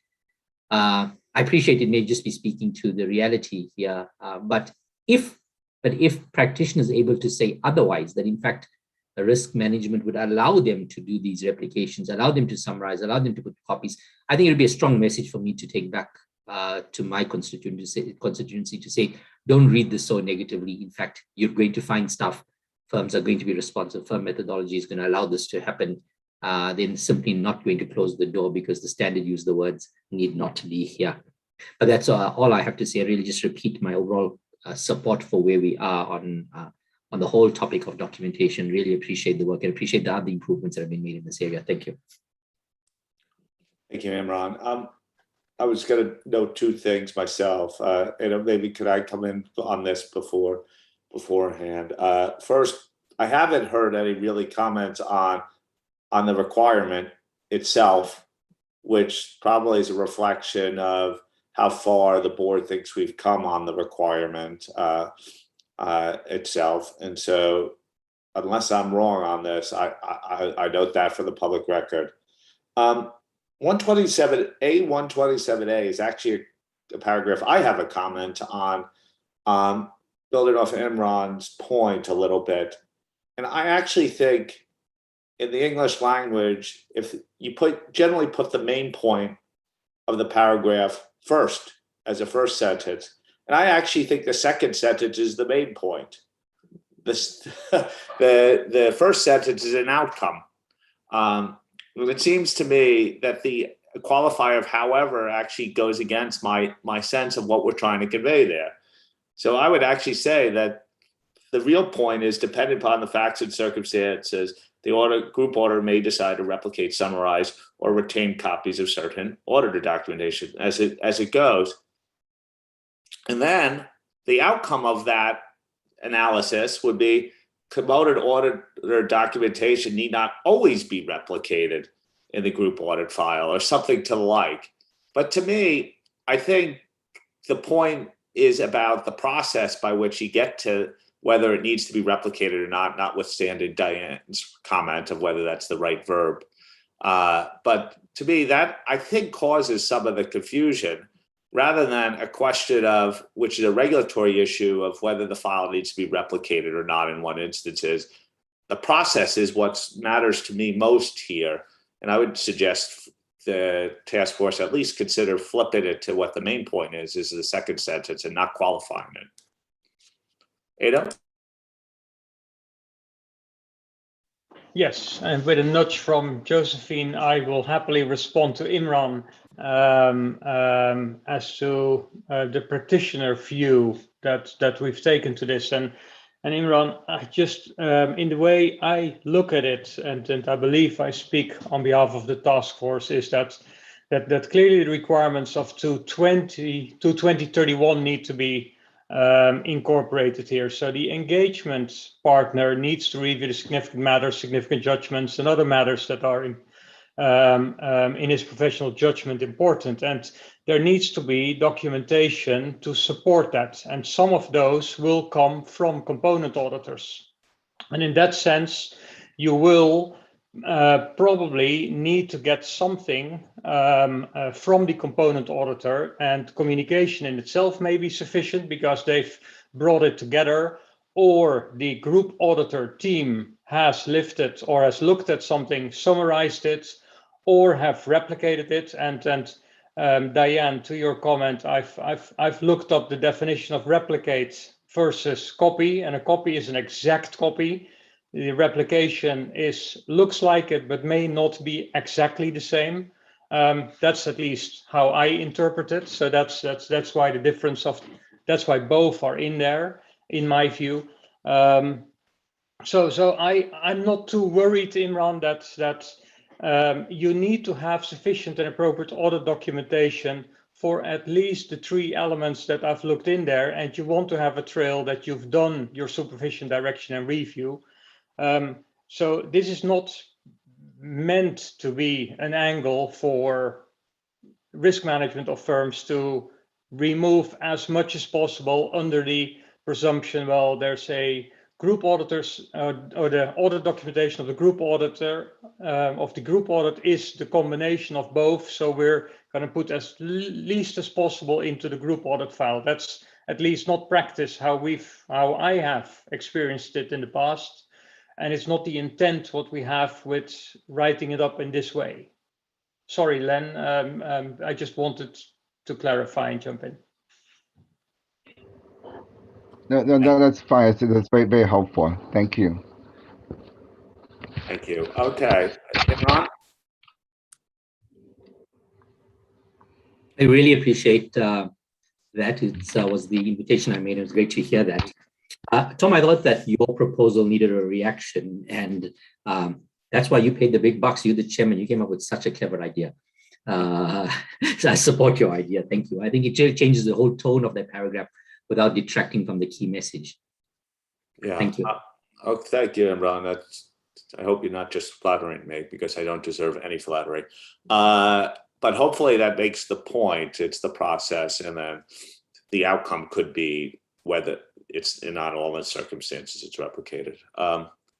Len and the task force, I turn it back to you, and then I'll take a break if we feel like we've gone through documentation. To me, that's a huge breakthrough and affirmation of our journey on documentation, because this was a key public interest issue from the very start, and one we had challenges on as recently as our June meeting. Yeah, thank you, Tom. Yes, that's it's great to at least what we heard is not about the requirement. I think thanks to board's input from the last 2 board meetings, since we were happy with the requirement. I just want to touch on a couple of things. I think Isabel and Wendy mentioned about working remotely, and also some of the other points about documentation may not be physical. I think it's A130 deal with access and restriction, and I just want to emphasize that we really need to look at access and restriction from a global perspective. You might be able to do things remotely within one jurisdiction or between certain jurisdictions, but there are a permutation of different laws and regulations that you can't even do things remotely. You can't even share things electronically using visual aid, and sometimes it's a huge challenge. And these are some of the challenges that it's not for professional standards to deal with laws and regulations on data privacy, cybersecurity, a number of laws and regulations. So what we have in A130, just to capture some of the examples, and to certain jurisdictions they may not apply, but in certain jurisdictions, these are the things that practitioners have to work through. So just want to reflect a couple comments on A130. There are a few suggestions, Yoshi, A126, and clearly we need to look at A127A, including what the suggestion made by Tom and Enron's comments and the word replica. So we take that back, and Sue, your comments on 124A about restrictions. I just want to say that from the earlier process, we recognize that we cannot solve certain legal issues and regulator cooperation issues on access. So, been focusing the 600 on restrictions to access to auditors, how auditors can overcome. So we read your comments and we understand where you're coming from. We're very sensitive in our comments, so we have some thoughts, and perhaps we can deal with that in the basis of conclusion as one way to deal with it. But thank you for that comment. Tom, I think those are the major comments I heard, and turn back to you. Okay, it's 8:45 my time. I suggest we need a little break. Why don't we pick up at the top of the hour, give you 15 minutes. We'll complete this, and we probably will at least do the introductory elements on the record of the work plan, depending upon how we go. But I think the 600 elements should go quicker as we go on. And, we don't have that much time on Wednesday for the work plan, so I'd rather start the introductory element, at least setting the scene for our work plan discussion for Wednesday. So I'll see you in about 14 minutes now.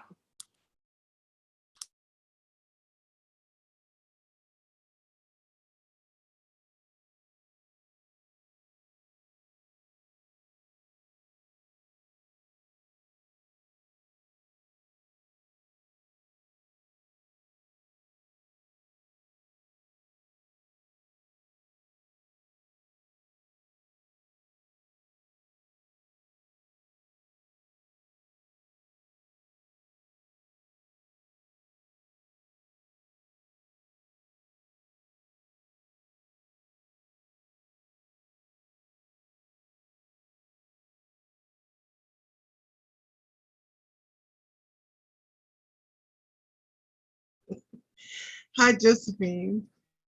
Yeah, thank you. Sorry, I just managed to completely lock myself out or knock myself out. Thanks, Michelle. It's okay.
We'll try to start up in about a minute.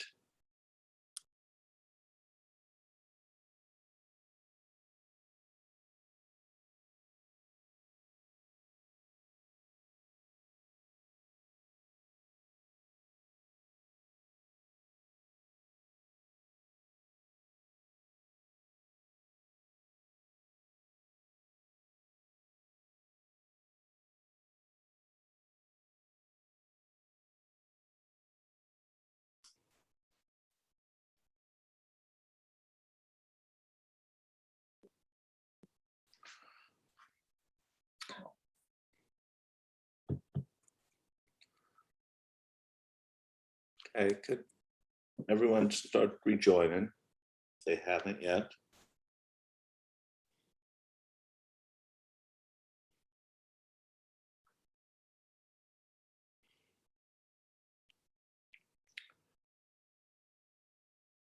Okay, Len, just trying to see where you are on the calendar. Okay. I see you. You're down there. Yeah. Okay. Okay. We're on the home stretch. Yeah. Looking forward to the home stretch. Michelle, next slide, please. So I'll go to the exciting part. Now I'll go to appendices. I'm not going to go through all the changes except for one. I take it you have read the proposed changes in this section. The one I want to raise is Appendix One. So the Appendix One deal with consideration relating to the involvement of component auditors. So as you know, one of the public interest comment was the involvement of the component auditor for this project. So upon reflection, the task force is of the view that all the matters included in this appendix are now covered by paragraphs in the introduction, requirement, and application material, especially in the section paragraph 17A and related application material on the overall group audit strategy and group audit plan. So given that all the matters are now included that's covered in the appendix are now all in the standards, we don't feel there's a need for this appendix to continue to include it in the ISO 600 revised. So with that, just give you some ideas and thinking in terms of why we're taking away Appendix 1. There are other minor changes in the other three appendixes. So with that, Tom, I'm maybe open for board's comments. Okay, any comments on the appendices?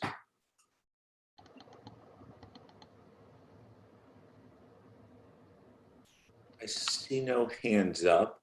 May I take that as support for the removal of Appendix 1 and the general direction that the task force is on here?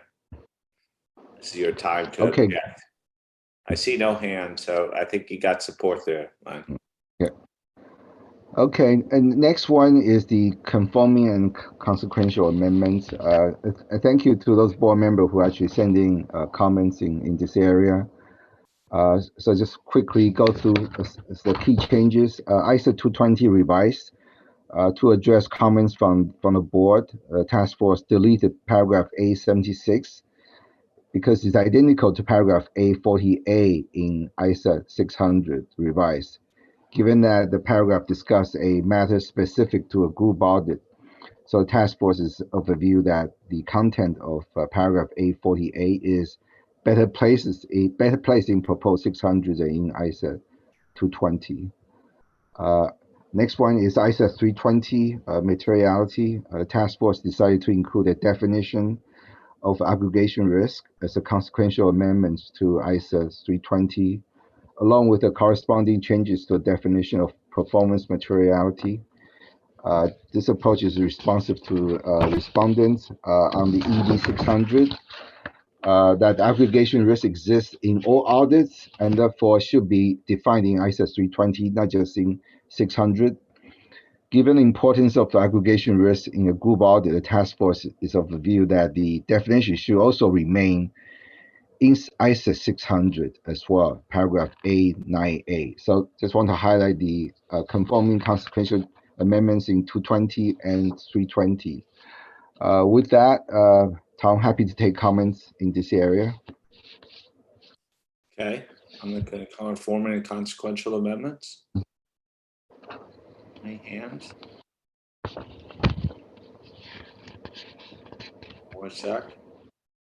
Okay, I'm reading that there's no comments. It's in general an agreement with where the task force has gone with the conforming and consequential amendments. Great, thank you, Michelle. No hands. Thank you. Effective day. So effective day is one of the questions we had in the ED 600 in the explanatory memorandum. One is the specific questions. So so you can see on the slide. These are the summaries of the responses we receive in terms of effective day. I'm not going to detail. There's some support for 18 months, and other also significant number of people suggesting longer than 18 or 24 or a minimum 24. The two monitoring group members recommend as soon as possible. And there's one other monitoring group member which in the 46% agree with the 18-month implementation. So the task force consider all the feedback, and our recommendation is a implementation period based on if the PIO, if we propose the standards by the board in December, and PIO be approved by March 2022, there would be if I calculate correctly, there should be a 21 month period of implementation that falls between 18 and 24 months that the majority of the respondents had told us. We consider translation as one of the issues. We also consider that national adoption had to go through on due process. And also the number of standards that the practitioners, the national standards setters have to work through. For example, the QM standards still up for implementation next year, and 315 is only effective later this year. As you know, that 600 is built on the risk-based approach on 315, so it's important to have that 315 standards effective and the QM standards before ISO 600. So give practitioners, national standard setter, and different stakeholders enough time to understand 600. Also, a lot of time for other implementations of other key standards. But we do consider early adoption is permitted and encouraged. So that's another task force recommendation. Next slide, please.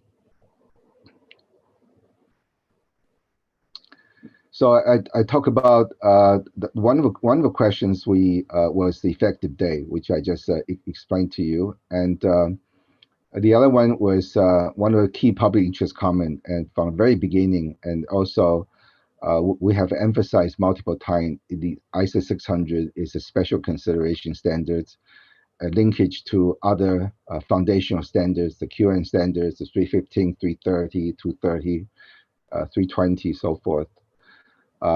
So one of the questions is whether we've done that with all our linkages. So as you can see from the issues paper, I think we received positive feedback from that questions.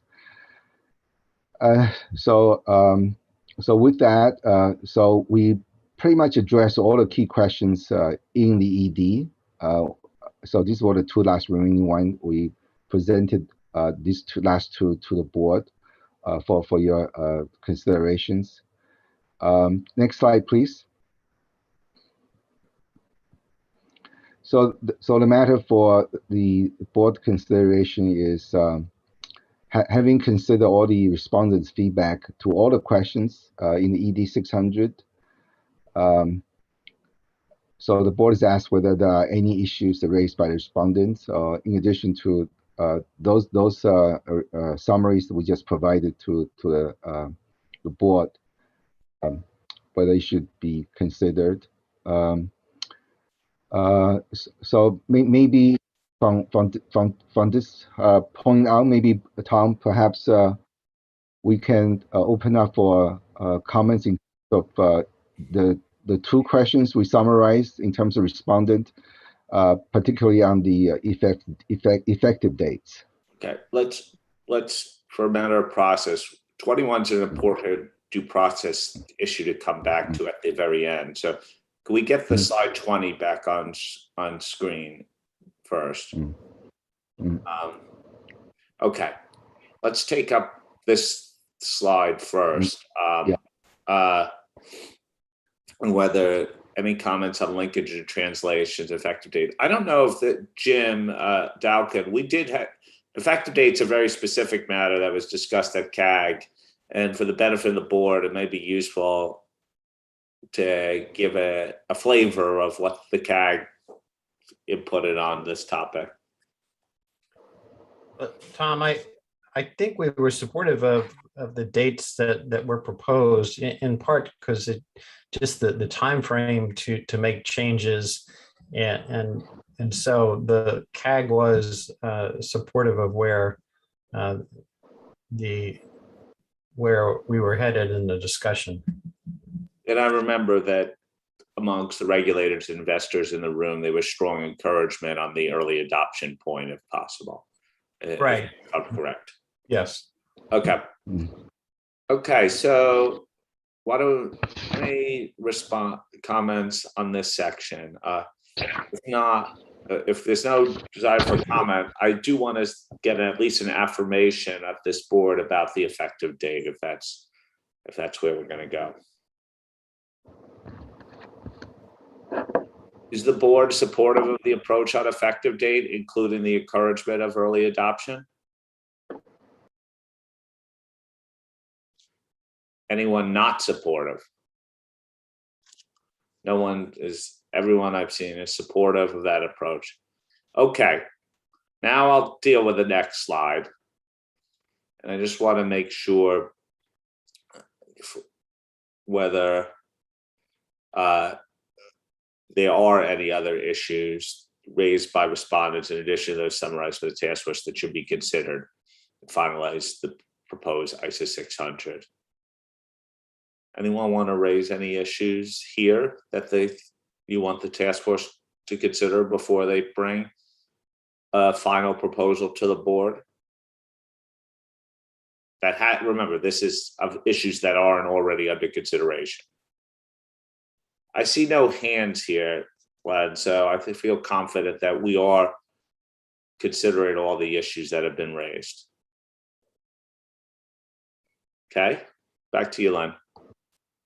Well, thank you very much for your input yesterday, today, and also my task force member joining the two-day session to come in, voice their comments and their thoughts on some of the key areas. So just a preview in terms of what the task force is planning to do. And coming back is we're going to be hopefully to bring back paragraphs 8A on stat audits. I think that's one of the significant comments we heard. And the other section would be the equity investment suite of paragraph 829, 829A, and 829B. So task force will have our work to do in terms of what we heard yesterday.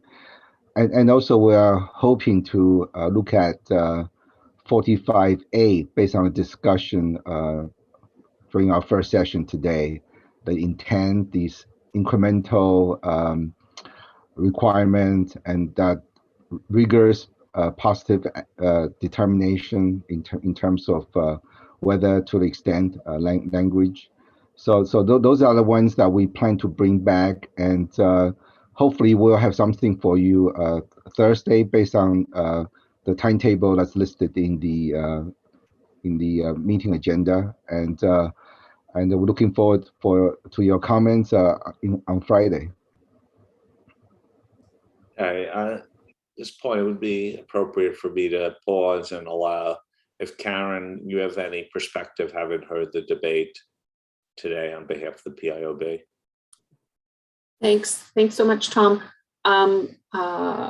I think that we had a really good discussion this morning, and I really felt that people were able to express their views, and those views were considered. So I think that's an excellent approach. Also, I take a lot of comfort in how much the drafting has advanced on the standard and moving it in the direction that stakeholders had asked. So those were the two things.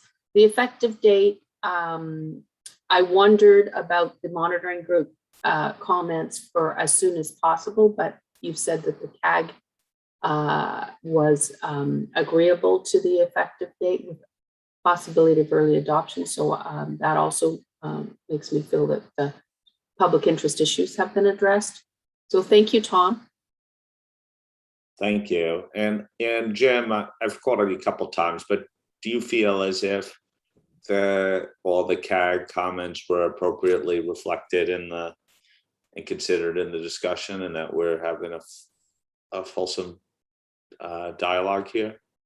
I do believe the CAG comments were discussed, and I have to remember the CAG in particular for 600 was very supportive of the direction. So I think that the CAG feels that the board was moving in the right direction. As far as the effective date, I just want to reiterate, I think we were supportive of where it was and acknowledging that if early adoption is an option, that would be fine too. Okay. Any other comments at 600 before we turn the page? Okay, thank you all. That's a great discussion. I'm really confident about where we are at 600. I think we've made really good progress. If we're up for it, I suggest we turn to the work plan discussion, at least get it going. And we'll see how far we get. And we obviously have an hour and a half reserved tomorrow evening as well. Michelle, I think there's a slide. Bev, are you on as well? Yeah, I'm here. Jasper, you're still on duty. We're not letting you go today. So clearly we needed a full team here for it, because it really has been a team effort. And so I really welcome this opportunity to have this discussion at the full board. It's a discussion that we've had at the planning committee and at with the CAG already, and something we've discussed bilaterally with the PIOB, but we'll have further discussion with the PIOB in September. The goal is to approve our work plan, hopefully before the end of the year, but if not, early in the new year. And just a reminder that this is sort of our midpoint of our strategy period, where we had a 4-year strategy and a 2-year work plan. I'm still being explained the thinking on the 2 years and 4 years, but it is that. But so we feel this is very much an opportunity to test where our strategy has gone with our stakeholders at the near halfway point, and assess and reaffirm whether that was the right way. And the work plan in many ways is a manifestation of our strategy, and also to use this opportunity as a signal about what is next. And the famous Wayne Gretzky line about skating to where the puck is going to be. And so to some extent, this is really about that. A couple key assumptions too we had to make in this process is that we continue with the resources that we have, and that we're at near full commitment already. A couple things to note is all of what we're hearing today is really informed by our stakeholders. One of our key strategic objectives is greater stakeholder engagement. We've had great engagement on this, and we'll hear a little bit more about that, but we hit 100 commentators. So that's a really important step to make sure we get robust feedback.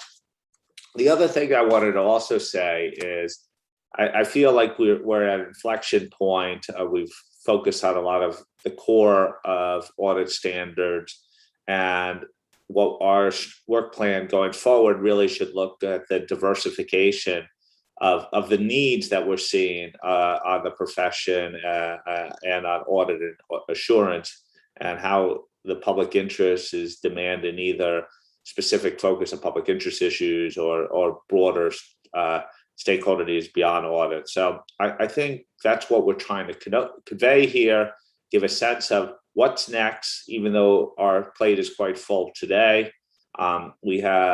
This is all in the context of our current strategy and also the framework for activities. But I think we look forward to the discussion today, and with the idea of having a further discussion in December for getting ready for approval. So Billy, Bev, Jesper, it's over to you. Great work. Remember, the other thing to say is that the turnaround for this was quite rapid. It all occurred in the month of August. I think the deadline was something early August, and we turned it around within about 2 to 2.5 weeks. So thank you to the team for doing that. Billy? Thank you, Tom. Michelle, we can go to the next slide. And I also just want to echo Tom's mention of the quick turnaround. This was truly a joint effort, a team effort, where we pulled in a number of staff to make sure that we can turn the document within 2 weeks and then take it to the planning committee. As you know, the planning committee serves as the task force for any strategy and work plan related activities that we undertake. So, what we wanted to share with the board today is really the feedback that we received from the survey that closed on August 5th. Jasper will talk a little bit more about the survey results, our approach to the survey results, and so on. And then obviously you've also received in the material that was posted, the first draft of the work plan, which Bev will discuss in a little bit more detail. So just as a little bit of an introduction, Tom alluded to the strategic objectives. So one of the things that we did clearly explain in the survey, in the public consultation that we did, is that we do believe that our strategic objectives that were set for the 2020 to 2023 period remains relevant in the current environment, and that our work plan will continue to operate guided by these 3 strategic objectives and the related strategic actions. It is important that this consultation was conducted in the format of a survey, and you will remember we did consult with the board on that before we undertook the consultation, because this is really just to fill in the last 2-year gap of the 4-year strategy period from 2020 to 2023. I think going forward, we've also flagged that we will not do it in this fragmented basis going forward. We will actually have a work plan for the same period as the strategy. However, recognizing, and Bev will talk a little bit more about this as well, that there's another component to this that's not included in the work plan document that you've received, and that is the detailed quarterly forward agenda. That's the one that you've come used to with indicating Q1, Q2, Q3 for the work plan period, and showing when we expect certain items to come to the board, when things will be finalized, and so on. So I just want to emphasize that won't disappear. We will still have it, but and especially since last year, we've seen that there's a need to maybe more regularly update that document. So we believe it's better as a living document on the website. We will obviously inform our stakeholders if and when we update it. And then in that document, as we did with the last one that was posted on May 5th this year, we do explain the changes that are also taking place. Our approach in terms of this work plan that we are presenting to you today is really, you will see that there are 3 main components to this, and that is firstly a focus on the projects that would be ongoing at the start of 2022, and the feedback that we've received on whether we should continue to prioritize those projects. Then we also emphasize that there's a number of ongoing work streams. Activities like the technology work stream, the professional skepticism work stream, the planning for our next strategy period, that are all work streams that require resources and effort. So we emphasize that. And then lastly, we draw attention to the pool of possible topics that from where our next project or two projects might come, that we believe we might have capacity towards the end of this work plan period to start work on either one or two more topics. That pool of topics, you will remember where that came from, is in the work plan consultation. We presented 8 candidate topics, which we believed are sort of the ones that have been bubbling up and that are probably in the running to be the next project. And I just want to emphasize that, and again, Dave will explain that in a little bit more detail, just to remind all board members regarding our framework for activities, that those 8 topics are part of a much larger pool of topics that we call our category A topics, which really is a record that we keep of everything that's within our remit and that may be of public interest and that may eventually become a topic for the IAASB to look at. But at any particular point in time, certain topics obviously will rise to the top, and we went to our stakeholders with those and asked them to rank them. However, we did obviously get feedback that our stakeholders also feel that there might be other topics that are candidates, and you will see that in the work plan we've presented, we've added, I'm just going to say 4 topics. It's a little bit more than 4 topics. We've just grouped them into 4 themes that also came out of the stakeholder consultation. So as we move forward, our next decision will be a decision measured against the criteria in our framework for activities. But obviously, the feedback that we've received from our stakeholders through this public consultation will be a key data point for us in terms of assisting us to apply the criteria within the framework for activities. So that was just a general overview. So next, I will hand over to Jasper that will discuss our approach to the responses and the analysis of the responses in a little bit more detail. Thank you, Jasper. Thank you, Willie and Michelle. Can you go to the next slide, please? So this is an overview of the responses we received. In total, we received 100 responses from stakeholders all across the world. Just a few interesting facts to note on the number of responses. So relatively, there were a lot of individuals who responded. Normally, we get only a few, and this time it were now 30 individuals who responded to the work plan survey. Then the other thing that's interesting is that also there were relatively a lot of small and medium-sized practitioners that answered the survey. Under the accounting firms, the 23 you see on this slide, 16 were small practitioners, so relatively a lot. There was only one monitoring group member who responded, but during the CAC session, other monitoring group members also had a chance to say things they want to say about the work plan. And that one monitoring group member was IASCO. So Michelle, can you go to the next slide? So summarizing the survey results, how the process worked. As noted, it's not a number counting exercise at all. We looked at the responses from different angles to see which stakeholder group said what. For some questions, we received consistent feedback. So for example, on question 4, about whether we should continue with our current projects, there was broad support across all stakeholder groups. But for another question, so question 5, which asked respondents to rank 8 possible topics, there were different views. So individuals, they generally ranked analytical procedures and audit sampling higher than assurance on climate risk disclosures. But if you looked at organizations that represent a significant number of constituents, then you saw that they actually ranked assurance on climate risk higher than analytical procedures and audit sampling. So that provided very useful, valuable input as well, very useful input as well for later when we go determine what will our next project will be. The other point is that that in the development of the survey results, we noted that some themes came up under several questions. So what we did in analyzing the comments, we grouped the responses to these themes under one question to enhance the consistency of the survey results.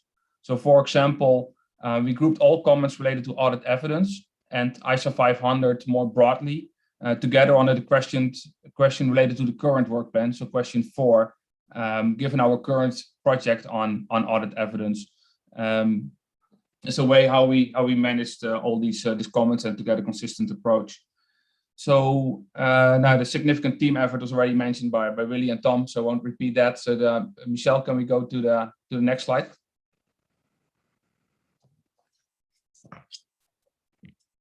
So I will go on a very high level through the questions, what we heard. You've read the paper, of course, as well. So the first question was question 4 was that. And question 4 was about, we asked the respondents whether we should continue with our projects underway. And there was strong support for this. About 90% of the respondents agreed that we should continue with the projects we are currently doing. And even in the 10% of the respondents who said, like, you should not do that anymore, they often only listed one or two projects that they were of the view of that we should stop. And otherwise, they agreed with the other topics on our agenda. So I think overall, there was a lot of support. And because of that, the planning committee was also of the view that there is no compelling reason to reevaluate the current projects on the way. So we all think we should continue with that, and highlighted that as well in our work plan, in a draft work plan for 2022 and 2023. Then on the question 5, that there asked respondents to rank the relative importance of 8 different topics. As just know that here we sliced and diced the responses a little bit to better understand which stakeholder group prioritized which topic. Overall, in general, like, so in almost all the scenarios, the revision of ISA 330 was the #1 topic that was ranked highest by almost all stakeholder groups. And as when you looked at it from an individual perspective or all everybody combined. So that was clear. But for the second one, for the second highest rated topic, there was a little bit more difficult. It was not directly clear.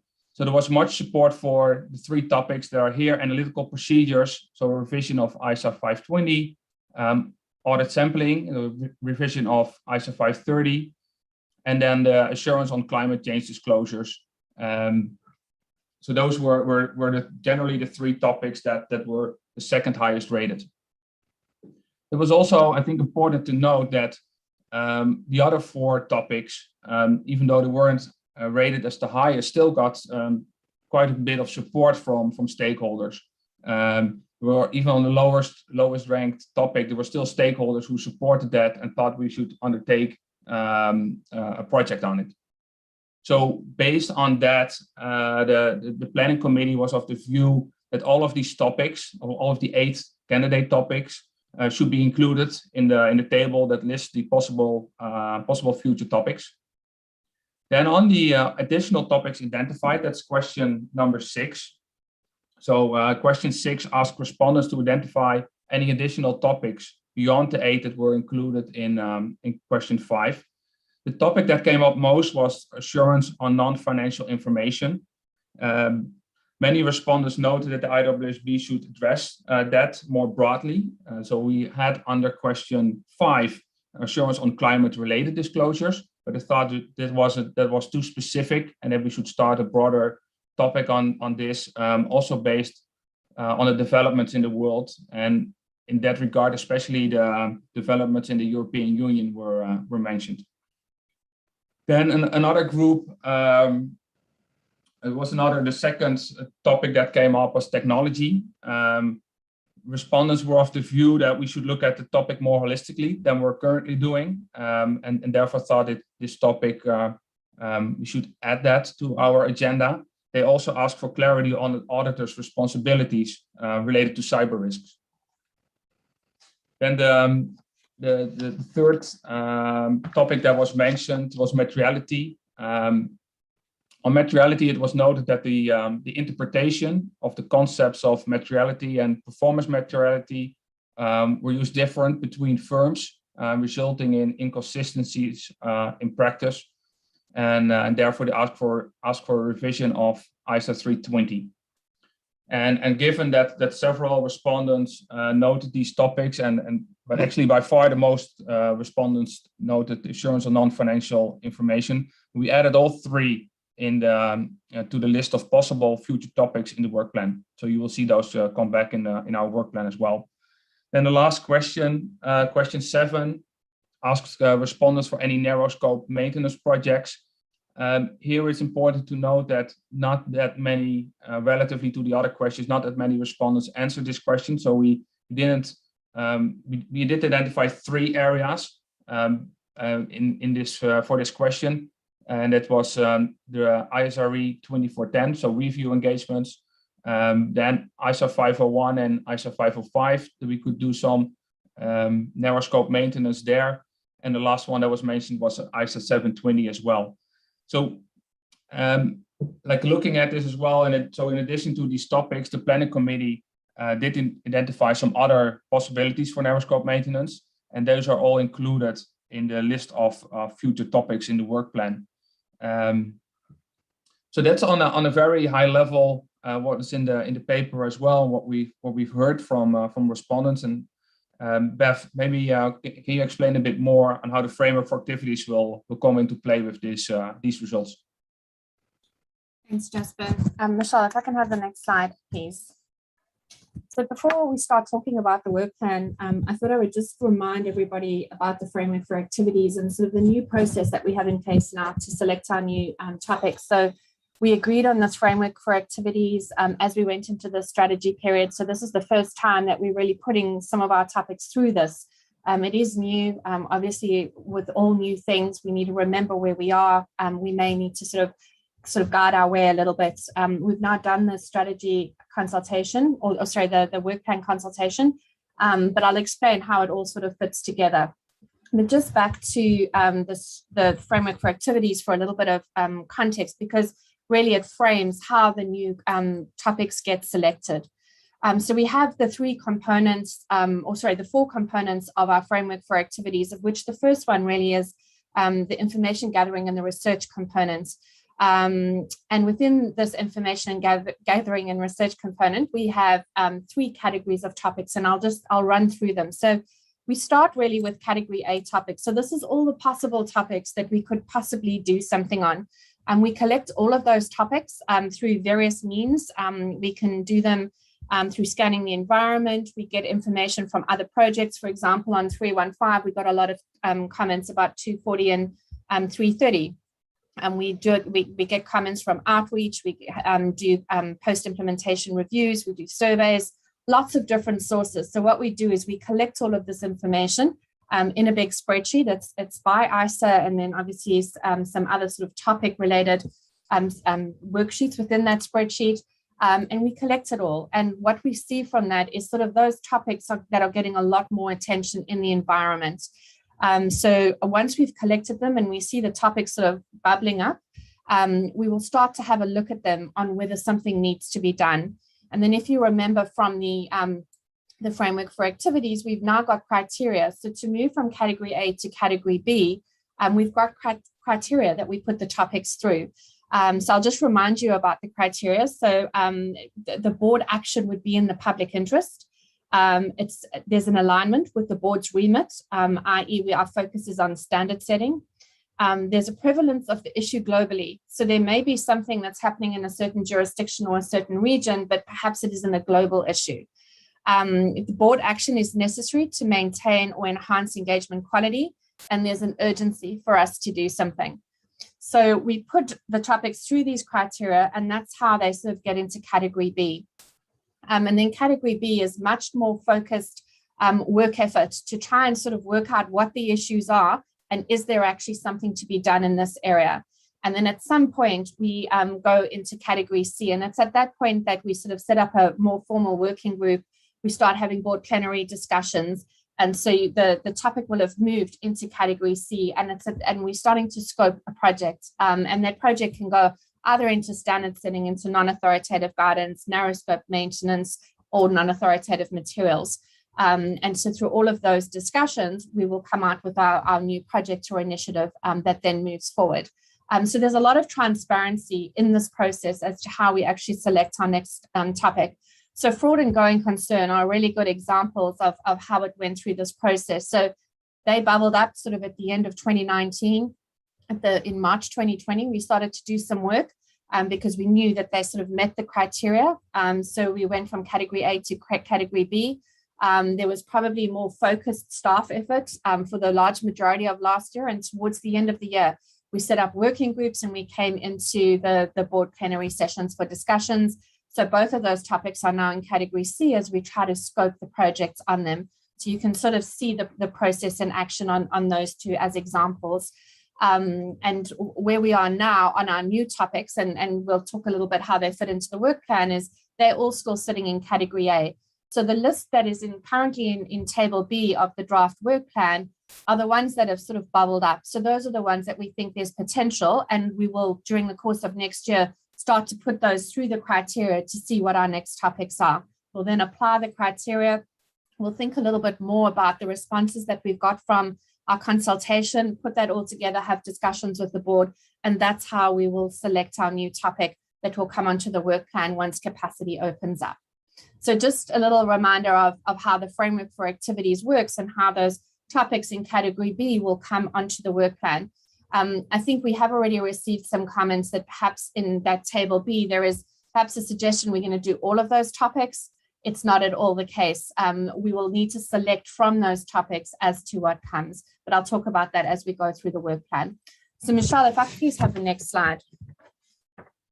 So moving into the draft work plan, which you had in agenda item 4A, you all would have read it, and I'm sure there's lots of comments on it. But effectively, and as Jasper had said, there was very strong support for to finish the topics that we've already started. So whatever's sort of ongoing at the start of 2022, we need to finish that. Obviously, we've made the assumption that ISA 600 is complete this year. That's why you won't see ISA 600 there. However, there is a recognition that we will still need to do some implementation activities in the first 6 months of next year in relation to that. So we need to complete the project. So that's audit evidence, fraud, going concern, a PI project, LCE, and the CUSP principles and guidance. Now, in the survey results, there were some certain stakeholder groups that weren't that supportive of continuing with LCE and encourage that the board consider really focusing maybe on some more audit-related topics for sort of the listed companies and PIs. However, on the other side, there were a significant number that supported the continuation of LCE. So I think on balance, we've left LCE and we still have that sort of focus to complete that draft standard once we get the responses back next year. So we also obviously have some other initiatives. So we've got technology, professional skepticism, implementation support, for example, on ISA 600. There may be other coordination that comes up with IAASB as they sort of advance their work plan. We may need to pick something up. And then obviously towards the end of next year, we start to develop our new strategy. So we need resource and capacity for that. So all of that put together, and it's all explained sort of the activities around that in an appendix. So it's very clear as to what it is that we will be doing in relation to each of those. So each of those are described in the draft work plan. One change, and Villy alluded to it, is the detailed work plan table. So previously we would have in an appendix the detailed work plan table, but what happens is that we sort of lock it in if we put it into the work plan. And what we've seen over the last 18 months is that this changes consistently, particularly in this environment. Then we may need to pivot based on environmental changes. So something may come up that we need to put resources to, and I'll use the power project as an example of that. There may be, we may need to continue to be in a virtual environment, in which case the plans that we have for next year, because the way that we've planned the work plan is on a back in an in-person approach. If that changes, then again, we may need to push some of the projects out. So we need to make sure that we remain nimble. And so therefore, we think that this detailed work plan table should remain on the website. So it's found on the project pages. We do update it, and when we do update it, we can send out a message to all of our stakeholders. In that detailed work plan table, obviously we've planned it by quarter, so you can sort of see the flow of the project. So that enables people who are planning their meetings to see the flow of the projects throughout the life of the project. But we also explain the differences. So if we do move projects out and we make changes to the targeted dates, there is an explanation in that detailed work plan table as to the changes that we're making. So we provide that transparency so everybody understands why the changes are being made. So as I said, that detailed work plan table is kept on the website.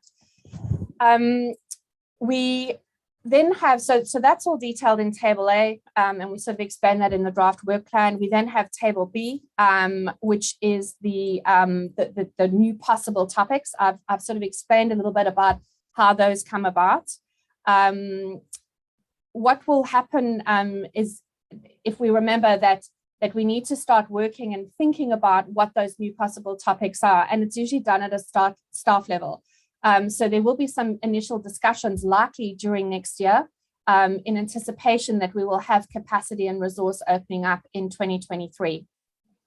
Obviously, we'll have those discussions with the planning committee, which acts as the task force for our forward agenda, and then we'll bring it to the board so that we all have agreement. The staff will then go away and they will do more of the sort of category B information gathering and research activities until we start to have plenary time, which we expect to be sort of towards the end of 2023. As we saw in the table A topics, there's some very big topics there, and there's some big projects that will take up a lot of the board capacity and resource during 2022. However, remember that we always have the ability to make changes. So if something does come up in the environment, we need to just have a look at the work plan and think more about how we can make changes. It may mean adjustments to other projects that are underway at the time, but we will make changes as necessary. So for those that have questions about how we remain nimble and whether we have additional time, we always have the ability to change the timelines of these projects and to divert resources if we do need to divert resources. The work plan has been developed, as I said, based on a 4-meeting, 5-day-a-week sort of in-person meetings. If that changes, we will need to make changes if the pandemic continues. What we haven't built in here yet are the monitoring group proposals, and that's because they're still working through how those will be implemented. And that could have an impact on our future work plan either way. It may result in sort of more targeted efforts in some areas. It may result in more projects that we can undertake. So until sort of the monitoring group proposals are more embedded, then we can work out what the impact on the work plan is, and we'll make adjustments for that at the time. Michelle, if I can have the next slide, please. So just to give a little bit of feedback on the CAG from last week's discussions, they also were presented with the draft work plan. But before I do that, Jasper had been talking about the responses we received. There was only one monitoring group response that we received from IAASB. What we did do is we did follow up with the other monitoring group members. IFIA have said that they won't be responding to us on this particular work plan, and we received from the other monitoring group members their input through the CAG. So I think we're okay for having followed up and sort of understood what their views are on our future projects. So with regard to the CAG, there was general support to complete the projects we've started, which is very consistent with what we heard in the survey. There was a lot of focus in the CAG discussions on, in particular, ESG and what's going on in Europe. So really just highlighting that we risk fragmentation if we don't start to sort of do more in this area. So they encouraged us to think about how we can have more focus in the draft work plan on perhaps NFI more broadly as well. So it's not just ESG. I think ESG came up very prominently from Europe, but there were other comments from other jurisdictions as well about NFI, non-financial information more broadly. It was also highlighted that it's not just assurance on reporting, on non-financial reporting, but it's also audits, and in particular in relation to climate change disclosures in the financial statements. So to perhaps just think a little bit more about sort of how we focus on those. They did recognize that we had issued non-authoritative guidance on this, and they said to build on that as we sort of move into this new work plan period. There was also a question around whether our views would change on the proposed work plan if we'd had more investor input. But if you take a step back and look at the work plan, we do focus on non-financial information, or there will be a focus on it in the next 2 years. And that's an area where, in particular, investors seem to concentrate. So we probably just need to think a little bit more how we can make that a little bit more prominent in the sort of work plan and sort of in how we present what we're going to be doing over the next 2 years. But obviously we'll get all of your input there as well. With that, Jim, I may hand to you to see if there was anything else you wanted to add on the CAG. Bev, I think you covered it pretty well. I do think one important point, and a number of the CAG members were very passionate about some of the ESG issues. I mean, I guess there has to be a framework to audit or to provide assurance on, but they're very passionate about that. But you mentioned it, the other aspect was, what is the implication of environmental issues on financial statements, and so I don't want that to be overlooked because companies may not be considering valuation issues or whatnot related to that. Thank you. Thanks, Jim. Next slide, please, Michelle. So that's all I'm really going to say about the draft work plan. I think the way forward, obviously, over the next couple of months, we will be finalizing the draft work plan for approval at the December IAASB meeting. After that, obviously, it will go to the POB for approval, and then we'll be able to issue it. So obviously, it's really important that we get your input at this stage. We've only got sort of one more bite at it in December, and we've got a big December meeting. There's a lot of approvals at the December meeting. So if there are any comments or suggestions, then they will be welcomed. And if there's any editorials, please send them to Jasper and myself over the next couple of weeks so that we can at least build those in as well. So Tom, thank you. I will hand back to you. So the way I intend to do it is, I don't want to really invite a full discussion right now because I see we're coming up against the hour and I'm sure people have hard stops, but I would invite any questions you have or clarifications that you would want, but we've set the discussion up for tomorrow. We're going to flip the topics tomorrow since we're primed on this one. We'll do conforming amendments second. But any questions you'd like to ask or areas you want to focus on for tomorrow?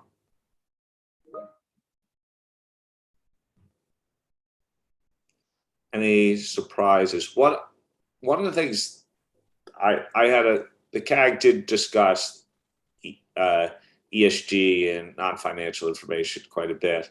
Now, I actually did a plea too in in their own jurisdictions that we are signaling that we are ready to act and willing to add resources to this area and attention. Clearly, it's a place of real demand. But to ask jurisdictions and speaking to policymakers to not go at it alone, and if they don't feel like 3,000 is the appropriate basis as written today as a core, as a leaping off point on the assurance side, then please let us know why it's deficient, and then we can focus on that. If it's a question of specific areas of focus, we have to make sure that there's adequate reporting standards in place. But two, if not, where we need to go more deeper dive or more specific or potentially incorporate EER guidance in, let us know that too. But again, there's both an opportunity and risk here. The opportunity is that we're at the starting stages really of a whole new area of reporting, and there's a potential and willingness to build off a global solution. And secondly, the risk is of fragmentation, and I actually think it's twofold: fragmentation and conflation. That in the impatience to get ESG related materials out there and have them usable and decision useful, that you could conflate the maturity of or the lack thereof of ESG reported information with financial information that's well informed and maybe raise concerns about financial reporting as well. So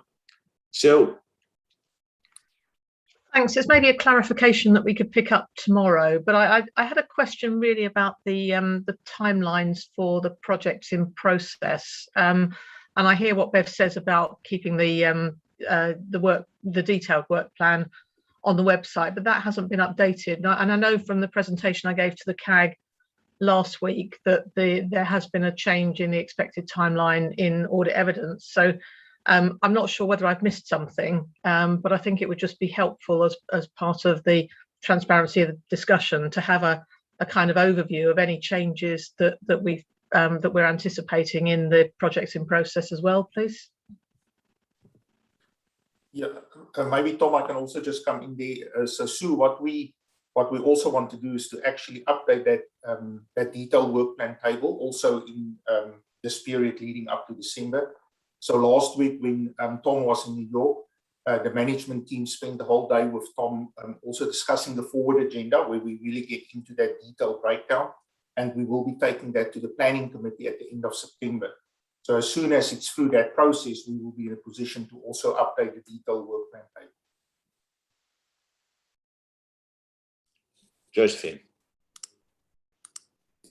Thank you. Again, probably, Bev, just a matter of clarification in terms of the way that the feedback has been summarized. And it might be something I've misunderstood. But one of the things I was just slightly concerned about, because it does have an impact on the way we set up our work program, is that in question 4, when we asked if the current projects should continue, and if not, why not? When we responded to that in terms of what we heard, we said that they should remain public interest priorities and be completed before new projects are commenced. Now, whilst I recognise in our actual survey, that was the wording we used when we were describing this particular aspect or this particular section, but that wasn't actually in our question. So when those 88 respondents agreed with our view, I can only infer that they actually only agreed with what was written in the question, that they should remain public interest priorities and be completed. But we certainly, unless we heard directly, those 88 respondents, as far as I'm aware, didn't say before new projects are commenced, because that implies we cannot do anything at all with any of these topics until we finished everything. And so I just wanted a bit of clarity on that one. Thanks, Bev. It's not my interpretation. I think you're probably a more precise reading of it. We were talking in shorthand. Bev, you confirm. Yeah, I'll go back and have a look. But I think we explained it though in the survey, Josephine, that's what we mean. But let me just have a look. And I do think that where a lot of people did actually comment in this area, and they did kind of infer that. But let's have a look at the topics. I'll come back to you tomorrow to just confirm. Yeah. Thank you. Okay.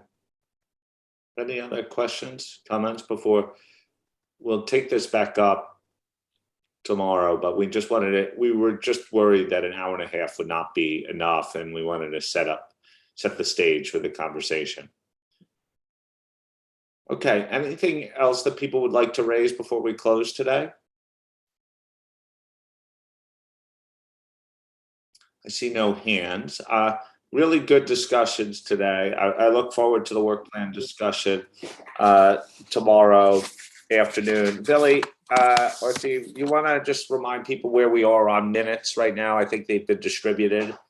Yeah, Tom, I know the June minutes were distributed yesterday. July minutes for today. Oh, is it? Okay.